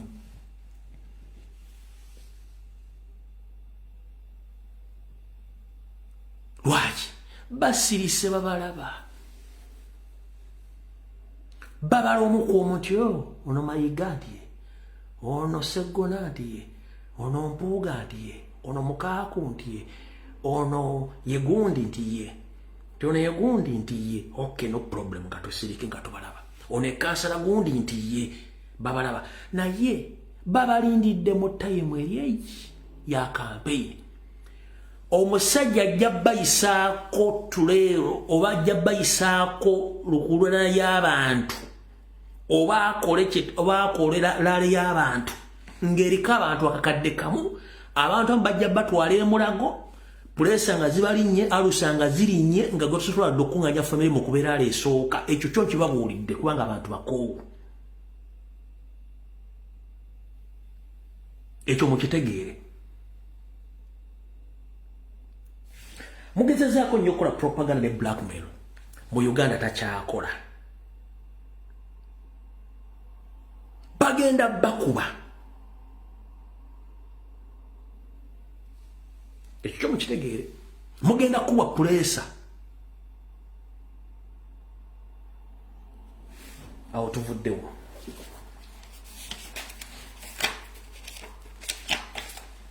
Buno obubaka njala bugende eri minisita wa Kampala omukyala Misa Kabanda Lukwago ne bannammwe. Mukyala Misa Kabanda buno obubaka njagala bukutuukeko bulungi. Nkimanyi bizinesi zo era ebisingo bingi bikoledde mu Kisenyi kuba nkumanyi ng'omuntu nkumanyi naawe okimanyi nti nkumanyi. Naye bwafuuka minisita wa Kampala wafuuka ekizibu. Bannayuganda mukimanyi nti omukyalo ono y'omu ku balemeseza bannakampala obulamu. Wotwogerera essaawa zino akatale mwena mukamanyi abantu b'Ebusega badde bakolera akatale k'Ebusega babajja okukuwa ne bakkiriza eri katale wansi mu lusalo gye babateeka akatale. Ne mbadde mukimanyi nti Kampala Capital Authority ng'ekulemberwa Erias Lukwago ne Misa Kabanda akatale kano baakaguza dda abasajja Abanyarwanda. Mubadde mukimanyi nti abantu b'Ebusega bonna abajja ekiro okukwata emidaala bonna babafulumizza ng'emidaala kati Abanyarwanda abeeyita Abanyankole be bannannyini katale nga buli mudaala bagutunda emiliyoni 3 ku miliyoni 5 miliyoni 5 gye midaala gye bagamba egikola egiri ku mugguukiriro egitakola gya miliyoni 3 akatale baakatunda dda. N'oyo omusajja gumwadimula yeekaza ng'afukaana abasimenti tatta akatale kano baakatunda dda. Mugenda kulya abantu bali mu kwekalakaasa omanyi muwulega sookera ne mulooza nti nsaaga mugenda kulya ku Bukedde oba ku BBS oba ludda wanga baga nti abantu b'Ebusega beekyanze obutale bagoye mu katale nti simekati emidaala gyakutu baagye baguza nga ate akatale sente zaali za gavumenti sente baazijja mu kittavu kya gavumenti okuzimba akatale ako. Mugenda kiraba very soon mujaga nti ndi mulogo kino kibagambye akatale Misa Kabanda ne kampuni ye baakaguza dda abasajja Abanyarwanda be bannannyini katale boddala gwa miliyoni 3 ku miliyoni 5 bonna abakazi abawejjere n'abasajja abawejjere abadde bakolera awo bakabatwaha ng'entulege lwaki lwa mululu kubanga tebaagala muganda yenna kusigala mu katale ng'akola. Ekyo mbadde mukimanyi kye nabagamba kiri kye bayita economic genocide kikyagenda mu maaso. Omantu gantu bagamba ne mwebuzabuza nga bafuka banaaba economic genocide ekyagenda mu maaso in any way possible. Bagezaako buli muganda yenna wabadde ojja ekiwule magala eddiba mu bulumi obw'ekitalo bakujjabo nga nenna oba teweesikidde kawande oba luwande wonna kubanga bakwagala oli mwavu. Bakwagala nnyo ng'oli mu kusabiriza kubanga kyekifaananyi kye baagala okusiiga. Wano wenjagala buli omu ompulirize bulungi nnyo.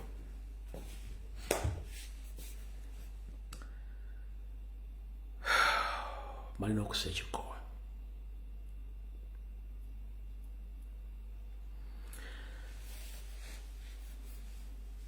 Gwe kankusigira ekifaananyi otegere bulungi nnyo.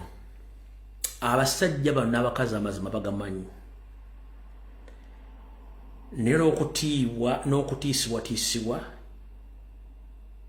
kye kibafudde ekizibu. 1. Gamba obbi wamwengalisanga ku mwenge. Gamba obbi wamwengalisanga ku mwoyo. Mwenna mubadde muwulira omukyala gwe bayita full figure. Ebigambo byayogedde. Teyabyogedde nti mulalu musiro batategeera nno. Ebigambo ebiviira ddala ku mutima gwennyini. Just abatamutegedde mutamuna mutegeera kati kambagambe mutegeere. Ne bw'okolera Yoseri tibahabulwa nga toli wa famire ye tali kwagala era talina kyagenda kukolera. Bangi basse nga mukole n'okusinga full figure. Full figure ebigambo byayogedde byadde bivumba ku mutima kubanga omulimu gw'abakoledde okussa wansi n'okuvuma buli abadde awalampa NRM yandibadde tafaana bwatu. Byayogedde byadde bituufu byonna tekuli kikyamu. Tebamuwa ssente tebabawa ssente babakozesa bukozesa. Era bwe bamala okulaba nga tokyalina value nga bakusuula. Tambala emirundi yabyogera si yasoose. Ismail Access yabyogera si yasoose. Noono abyogedde era si yasembayo. Naye olw'okuba nti Abaganda abamu ogw'okulya gugenda basuula mu kita muganye okutegeera ekituufu kye muli ne kye babalowoleza.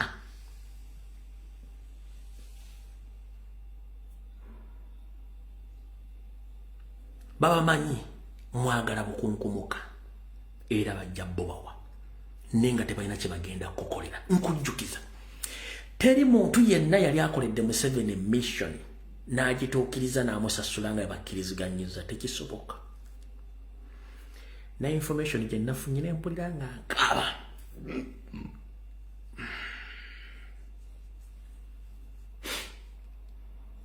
tufuna information nga baji drafting okozesa omuntu ng'amusuubiza buli kimu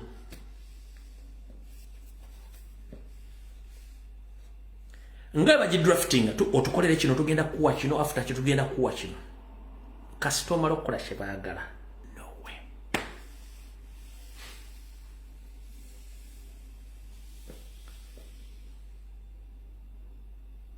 mujjukira omukyala family omukyala abaali mu lukumu Ssekabaka Muteesa ne bamuwa obutwa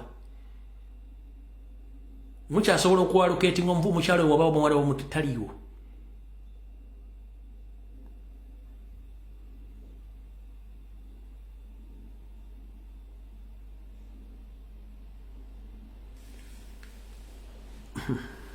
wangi fumi wangi kubanga nsobola omuleetera obuzibu naye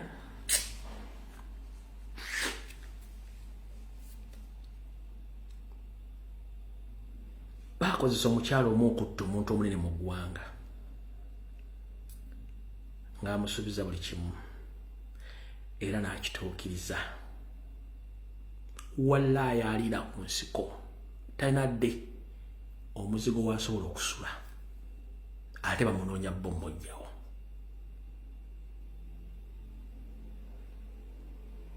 baakozesa omukyalo oyo okutta omusajja omunene mu ggwanga n'amutta talina nawa bye bamubalira ku mpapula bye tubagamba byonna teyafuna kuwadde n'ekikumi aliira ku nsiko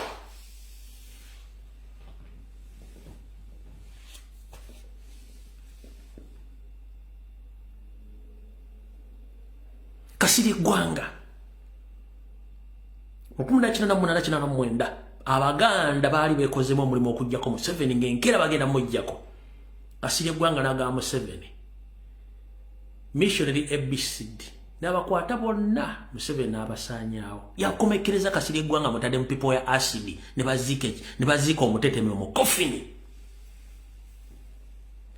Gwanga afudde mwavu nga talina n'ekikumi Gwanga Kasirye Gwanga afudde talina n'ekikumi genda okuzoba amaka g'Makindye gakyali gage genda okuzoba ettaka ly'emukono likyali lirye genda onoonye ennyumba ya Kasirye Gwanga mu Kampala wano ginoonya okuva Kampala weetandikira ne weekoma nga n'ettaka gye bamuziika mu kyalo liriko enkaayana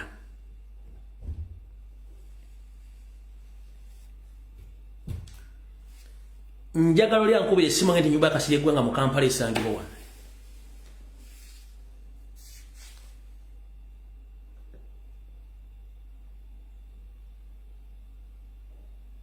Kinana munana kinana mwenda Museveni yali tasulako baali bamaze okukola enteekateeka emujja ku Baganda bokka Gwanga nalowooza nti ayamba Museveni yamusasula muki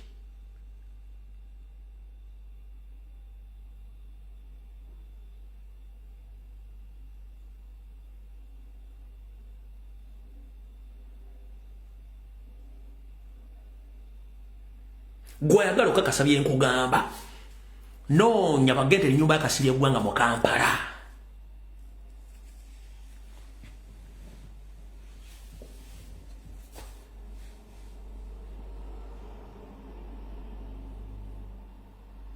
noonya ennyumba ya Dragon Nyanzi mu Kampala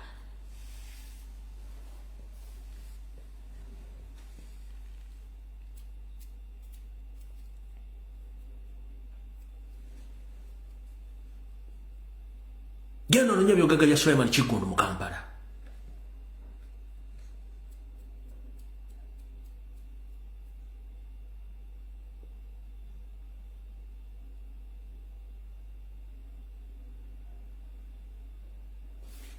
naye temuyiga talina kyakwagaza oba kusanze mu Amerika n'akuwa ssente talina kyakwetaaza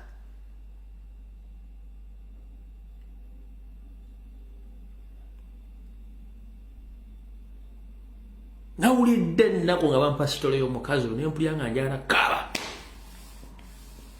kati bwe nnalabye ono nakanguubi ng'akaaba ate oluvannyuma ne yeetonda ne tosobola kwetonda ng'ebigambo bifulumye gamba obbiwamwe ng'alisanga wabifulumiza obulumi ensi yawulidde yabutegedde tebalina kye babaagaza Ninga bamaze okukozesa okwonona image yo mu public bo kibagala.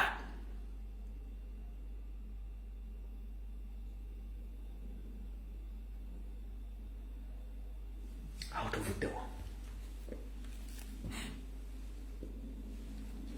Amanya ngalese for security reasons. All right. Karugede ku nsonga endala.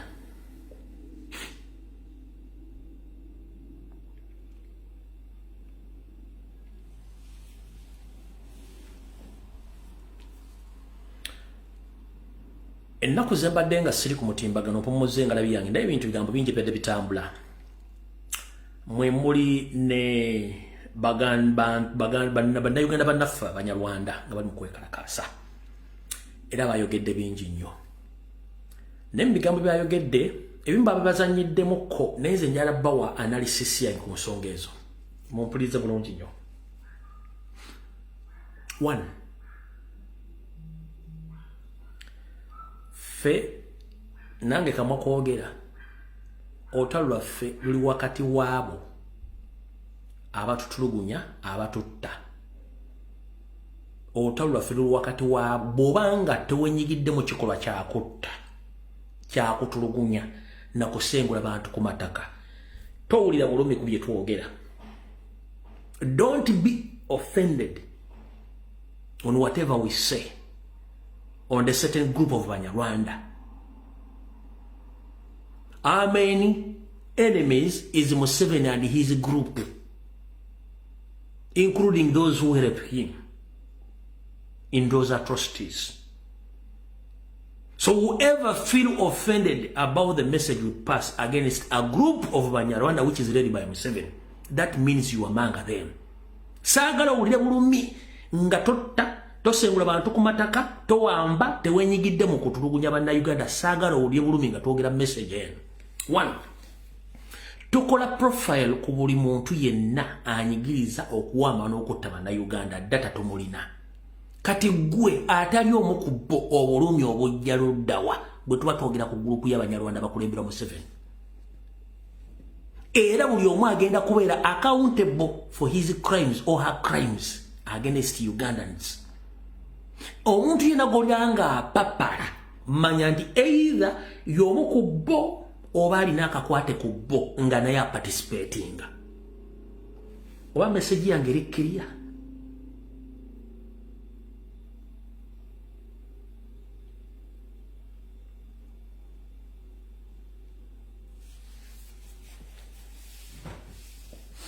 Lwaki nawuliddeko omukulu Frank Gashumba ng'ayogera bitakwatagana ne gwe bayita lawyer we wano yagambye bw'ati.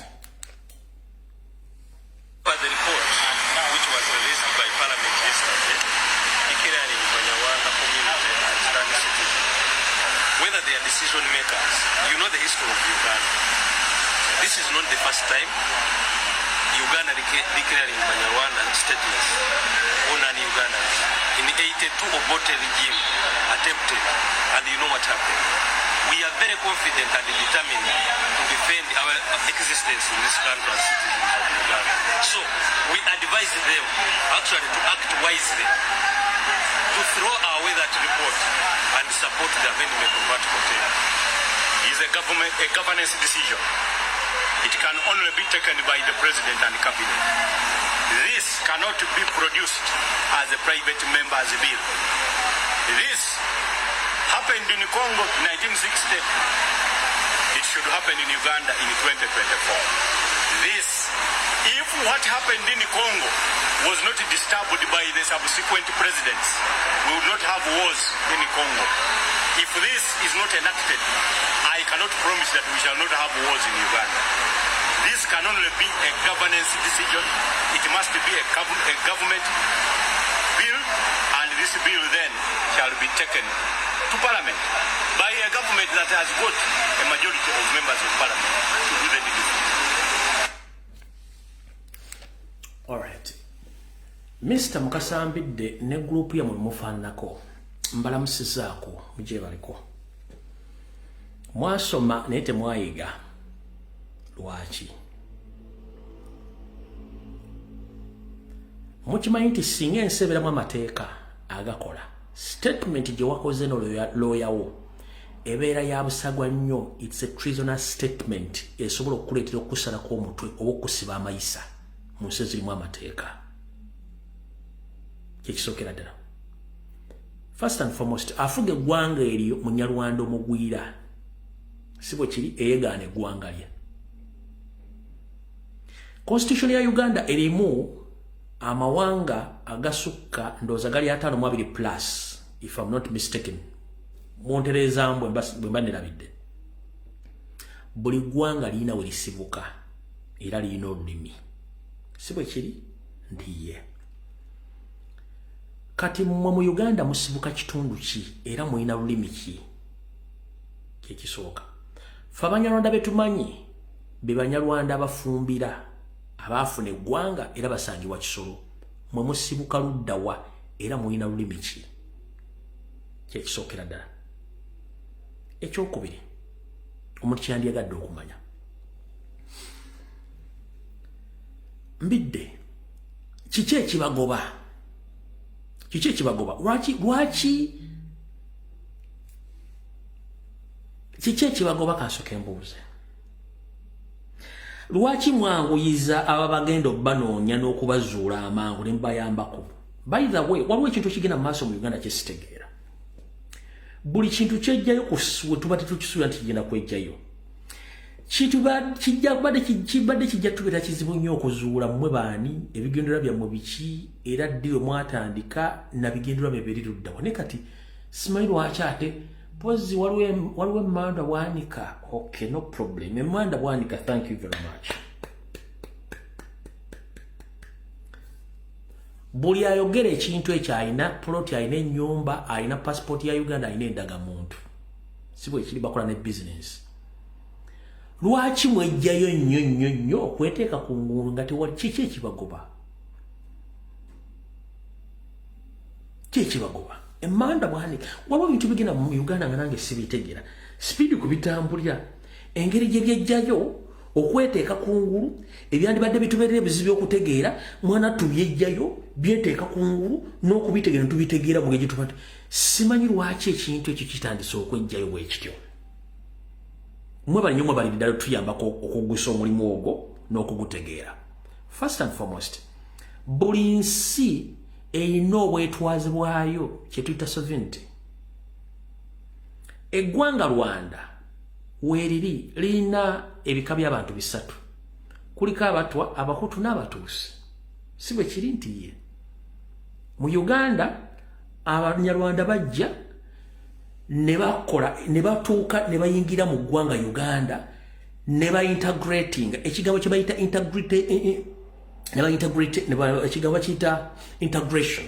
They integrated with other tribes, mostly in the central and the western side of the country. So mukulu mukasambidde bw'obanga Abanyarwanda baava e Rwanda bajja ne beegatta mu Bannayuganda era mu Buganda bawa n'ebika n'amanya, kiki ekirala kye mwagala ennyo? Etteeka lya integration mu Uganda mweriri era likkirizibwa buli muntu okubeera integrated. Waliwo ekika kita intermarriages, omuntu okubanga mwegasse ne muwasangana mu mawanga ag'enjawulo tetukirinako buzibu. Omuntu yandibadde akubuuza mufa ki ennyo?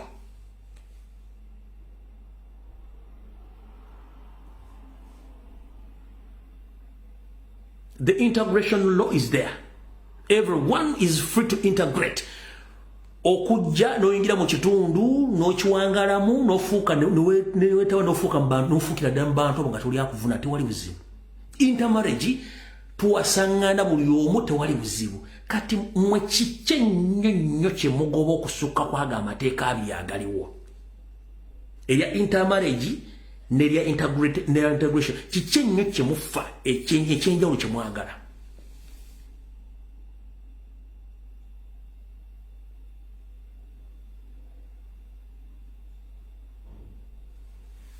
Kati nga nze kafulu mu kuzza obutambi bw'ebagano bunnyonnyola kambazeeyo.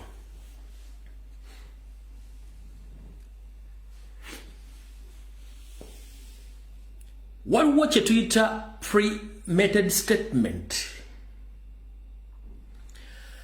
Premeditated statement byebigambo oba ebikolwa mu mbeera eraga ekinabeerawo mu maaso ne babikulaga kati oba ne babyogera kati gwe nga tofuddeeyo nenga bo baakulaga nti kino kiba pulaningira kyekiriwo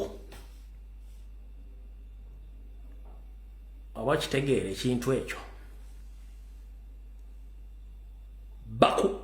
boogera ebigambo bino nenga babyogera bakulaga nti gwe munaye tosobola bitegeera kyova ffe kyali tutera kubategeeza bigambo bino buli statement ekigambo ekyogerwa abantu bano kimanye nti kirimu existence weekiri lwakuba tekinnatuuka budde kuvaayo kiraba physically nga kikolebwa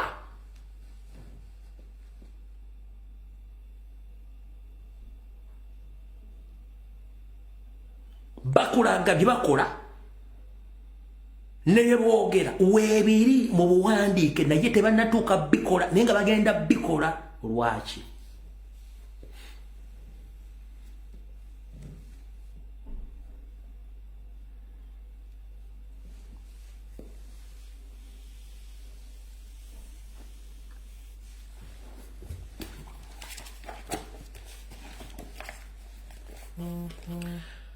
mu ggwanga ly'abana waliyo abahutu abatwa n'abatuusi ge mawanga asatu googera olulimi olwo teruna kirwawukanamu olulimi olwo teruna kirwawukanamu wawula abantu bano bwe bamigratinga okutambula okugenda mu bitundu ebirala balina ekintu kyebakola kyebayita camouflage kwe kwambala ekintu n'ofaanana n'ekitundu n'embeera kwe kwambala ekintu ne weefuula ekintu ekyo n'okifaanaganira ddala katugambe n'obeera mu kibira ng'oyambadde engoye enjeru n'ofuna engoye nga za kiragala zifaanana ekitundu ekyo ekyo bayita camouflage n'ofaanana ekitundu kati bano mu Rwanda muli abahutu abatwa n'abatuusi wabula bano ba migrants abanyarwanda bagenda batambula mu bitundu ebyo batuuka mu bitundu ebirala they camouflage ne beetuuma ekintu ekirala ne bakyayina naye nga basigadde banyina olulimi boogera lwe lumu one Kongo muli abanyamulenge bano banyarwanda boogera olulimi lwe lumu lunyarwanda Uganda tulina abavandume abavandimwe boogera olulimi lwe lumu banyarwanda kyebuga nti batuuka mu tulinawo ababano mbamanyi bulungi nnyo be bamu boogera olulimi olwo be bantu be bamu tulinawo n'abafumbira commonly abamanyiddwa nti bano banyarwanda nga bali mu ggwanga Uganda bafumbira boogera olulimi lumu lunyarwanda n'ebikolo bya banyarwanda kati bw'obabuuza abantu bano bonna ekizibu kyabwe kiri luddawa ekizibu kyabwe bw'obasakulinga bonna where is their concern and where is their problem? They are the one in power right now. They are the one killing people. They are the one grabbing land from the indigenous Ugandans. Now yet, they want to be on top of each and every Ugandan. Nobabuuza ekigendera kyamwe kiki. Teri muntu agamba nti wanani akobodde. Era njala kubuuza mukasambidde. Njagala mudeta video emu nga waliwo abagamba oba minister oba nga bagamba mudde wammwe Rwanda ani tewali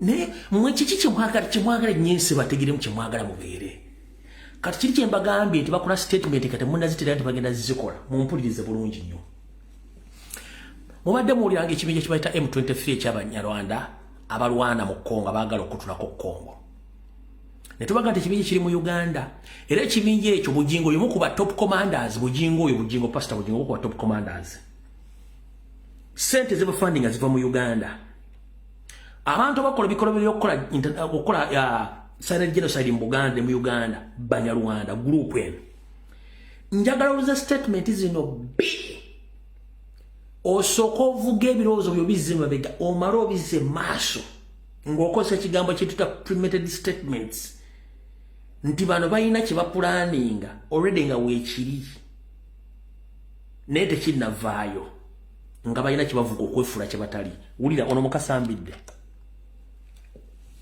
Briefly, they are right. That is one. By in a right Singapore. So M23 traditionally Banansi ba Congo abogera olunyarwanda. Bogera olunyarwanda. So abakongo benyini. Nga wano boyina abanyarwanda. Nabana abanyarwanda bali mu Uganda. Beba M23 abajja singa tebabakwata bulungi.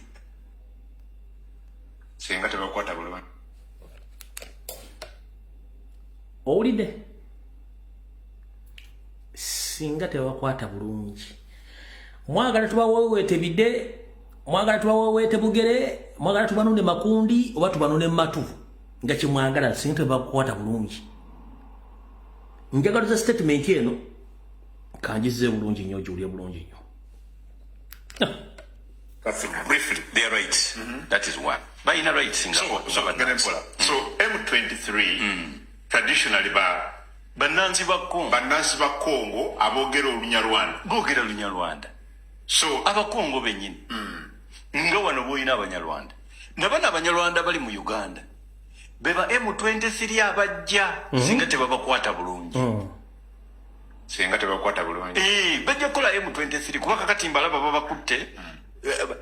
Bagala kulaga nti obunyarwanda is a political party.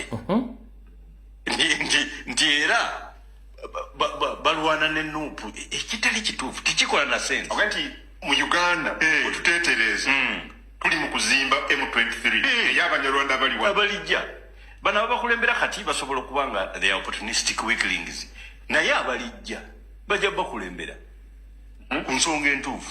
So they are demanding for their rights. They are demanding for their rights. Entitlements.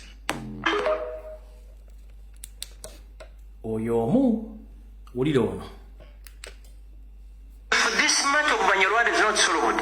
Trust me. Prepare yourself for M23 in Uganda.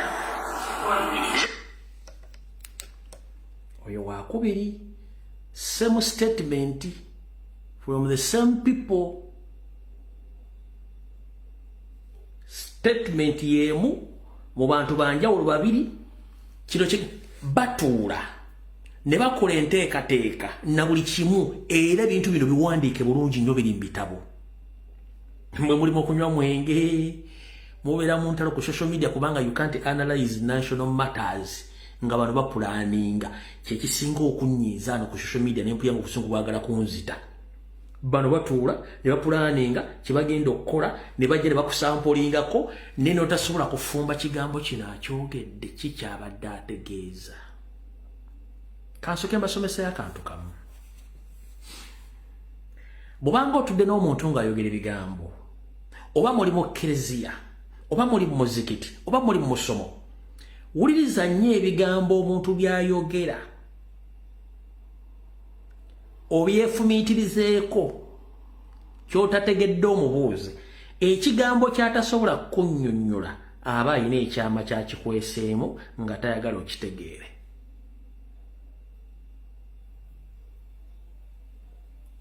Otegedde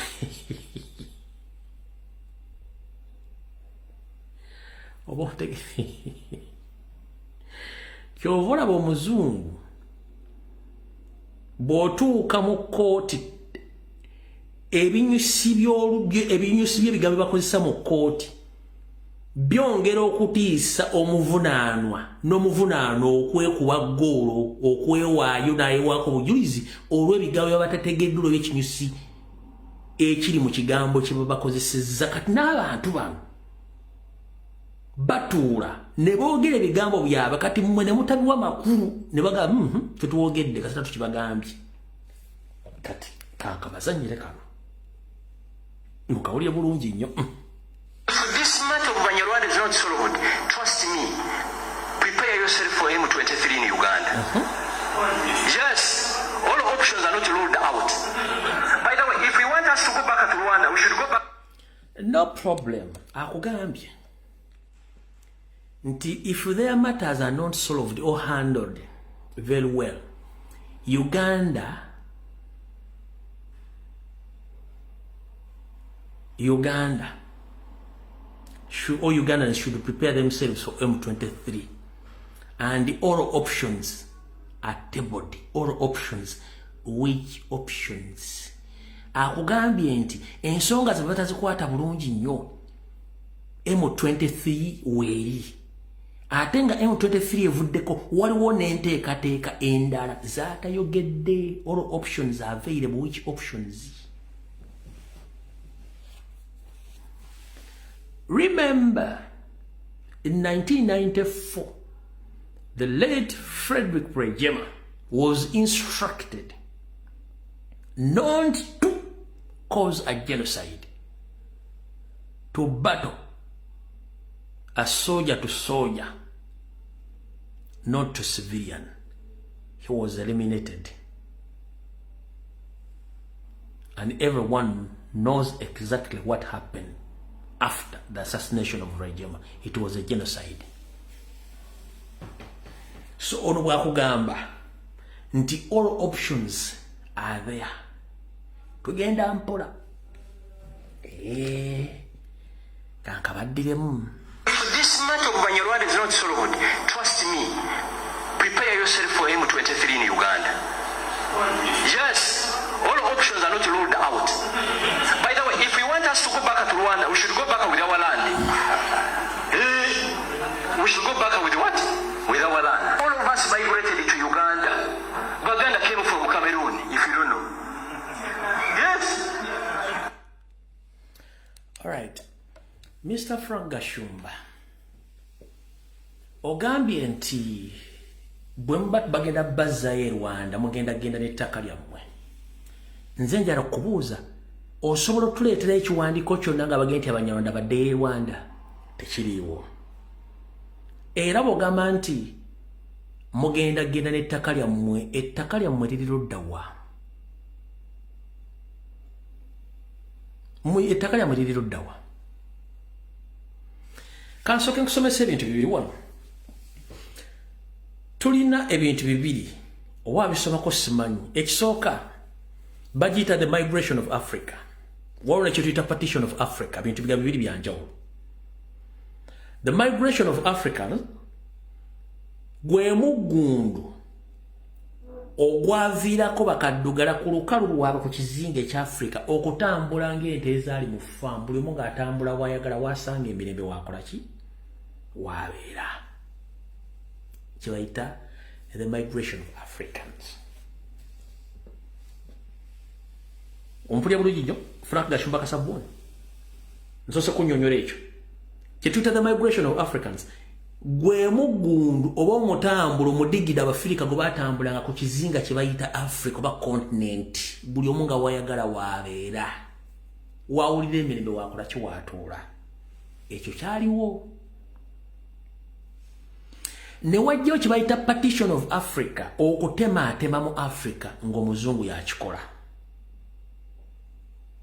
Bwe yakikola yali aleese enfuga y'amatwale nga buli muntu gwe yassanga mu kitundu ekyo yateekawo kye tuyita borderline nti gwe Omukameruni eno y'ensi w'okoma, Omumorocco okoma wano, Omusenegal okoma wano, mu South Africa okoma wano, mu Zimbabwe okoma wano, mu Uganda okoma wano, mu Kenya okoma wano, kye bayita partition of Africa bagitemaatema.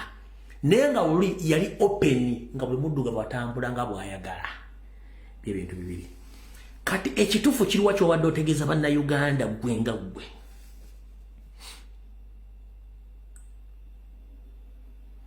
Bw'ogamba nti ate ekizibu kye mwerabira bwe muba mwogera nnyo ku nsonga za Uganda, lwaki mubeesinga nnyo ku Baganda? Buli lwe mwogera ensonga zammwe mmwe mubeesinga nnyo ku Baganda. Naye bajjajjammwe bajjira. Tewaliwo ggwanga ddala mu Uganda ly'abawabuddamu okuggyako Abaganda. Tewaliwo ggwanga ddala ly'abawabuddamu okuggyako Abaganda. Naye nawe wadde oyogera ate wagambye nti Abaganda bava Cameroon. Nenkuzza n'okusoma ekigambo kye bayita migration of Africa.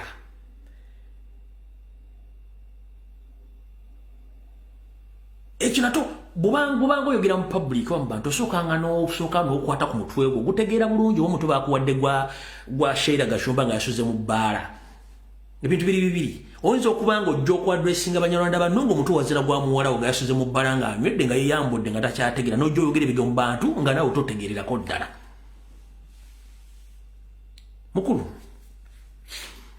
ebiseera ebisinga okwambala amasuuti ng'oli mu ssiru kibi nnyo oba oyo n'ekitiibwa ky'essuuti eyo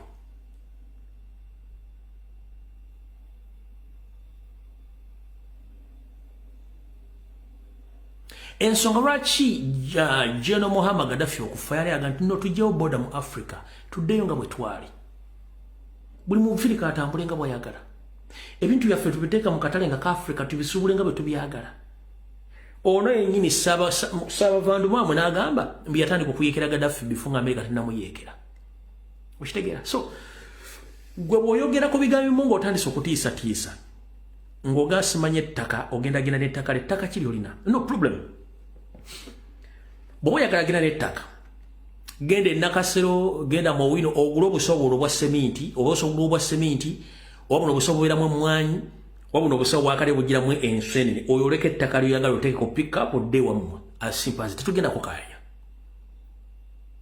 Gashumba bw'oba oyagala genda n'ettaka lyo please obuveera weebuli oba ogenda mu Lwero osene oba ogenda wamwe eri ewammwe e Masaka oseneko lyoyagala oliteeke ku pick-up olitwala olwokuba ekigali no problem tetulina buzibu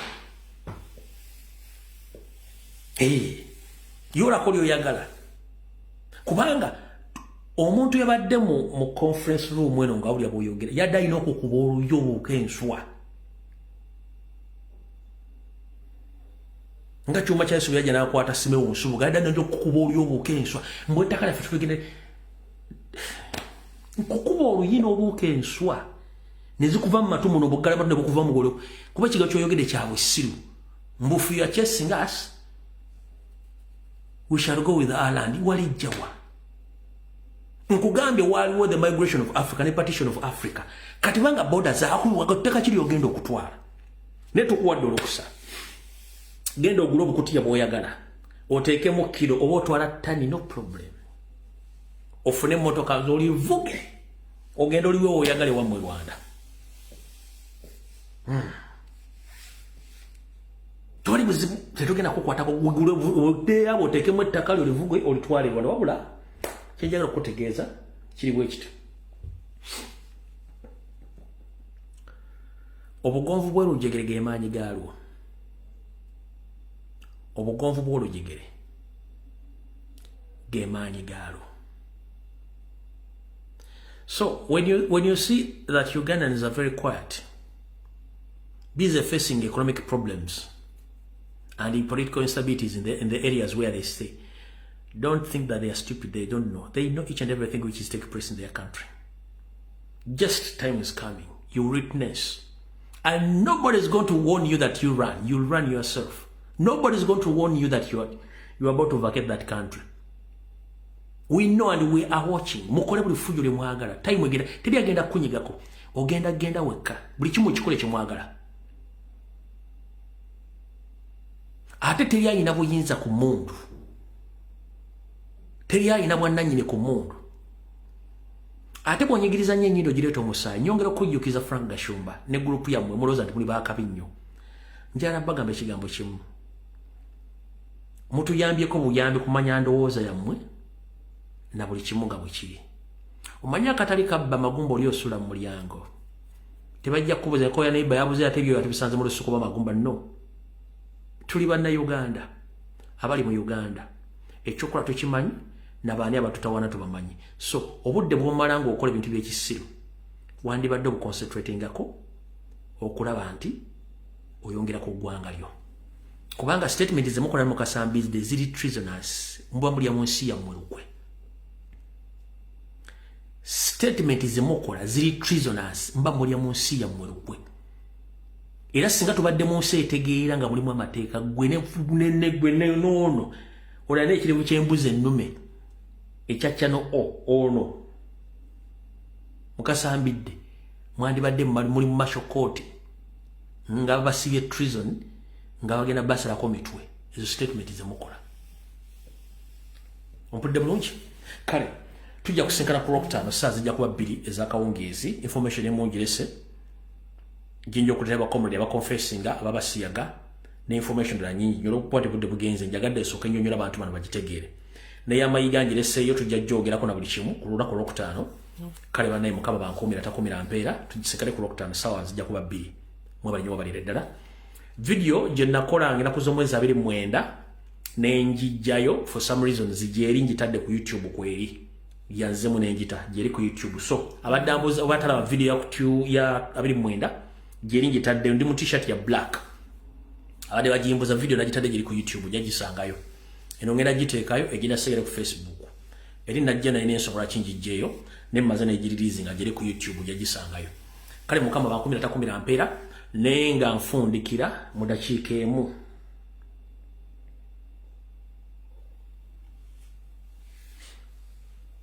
buli muntu alina ssente mu banka genda ozijjeyo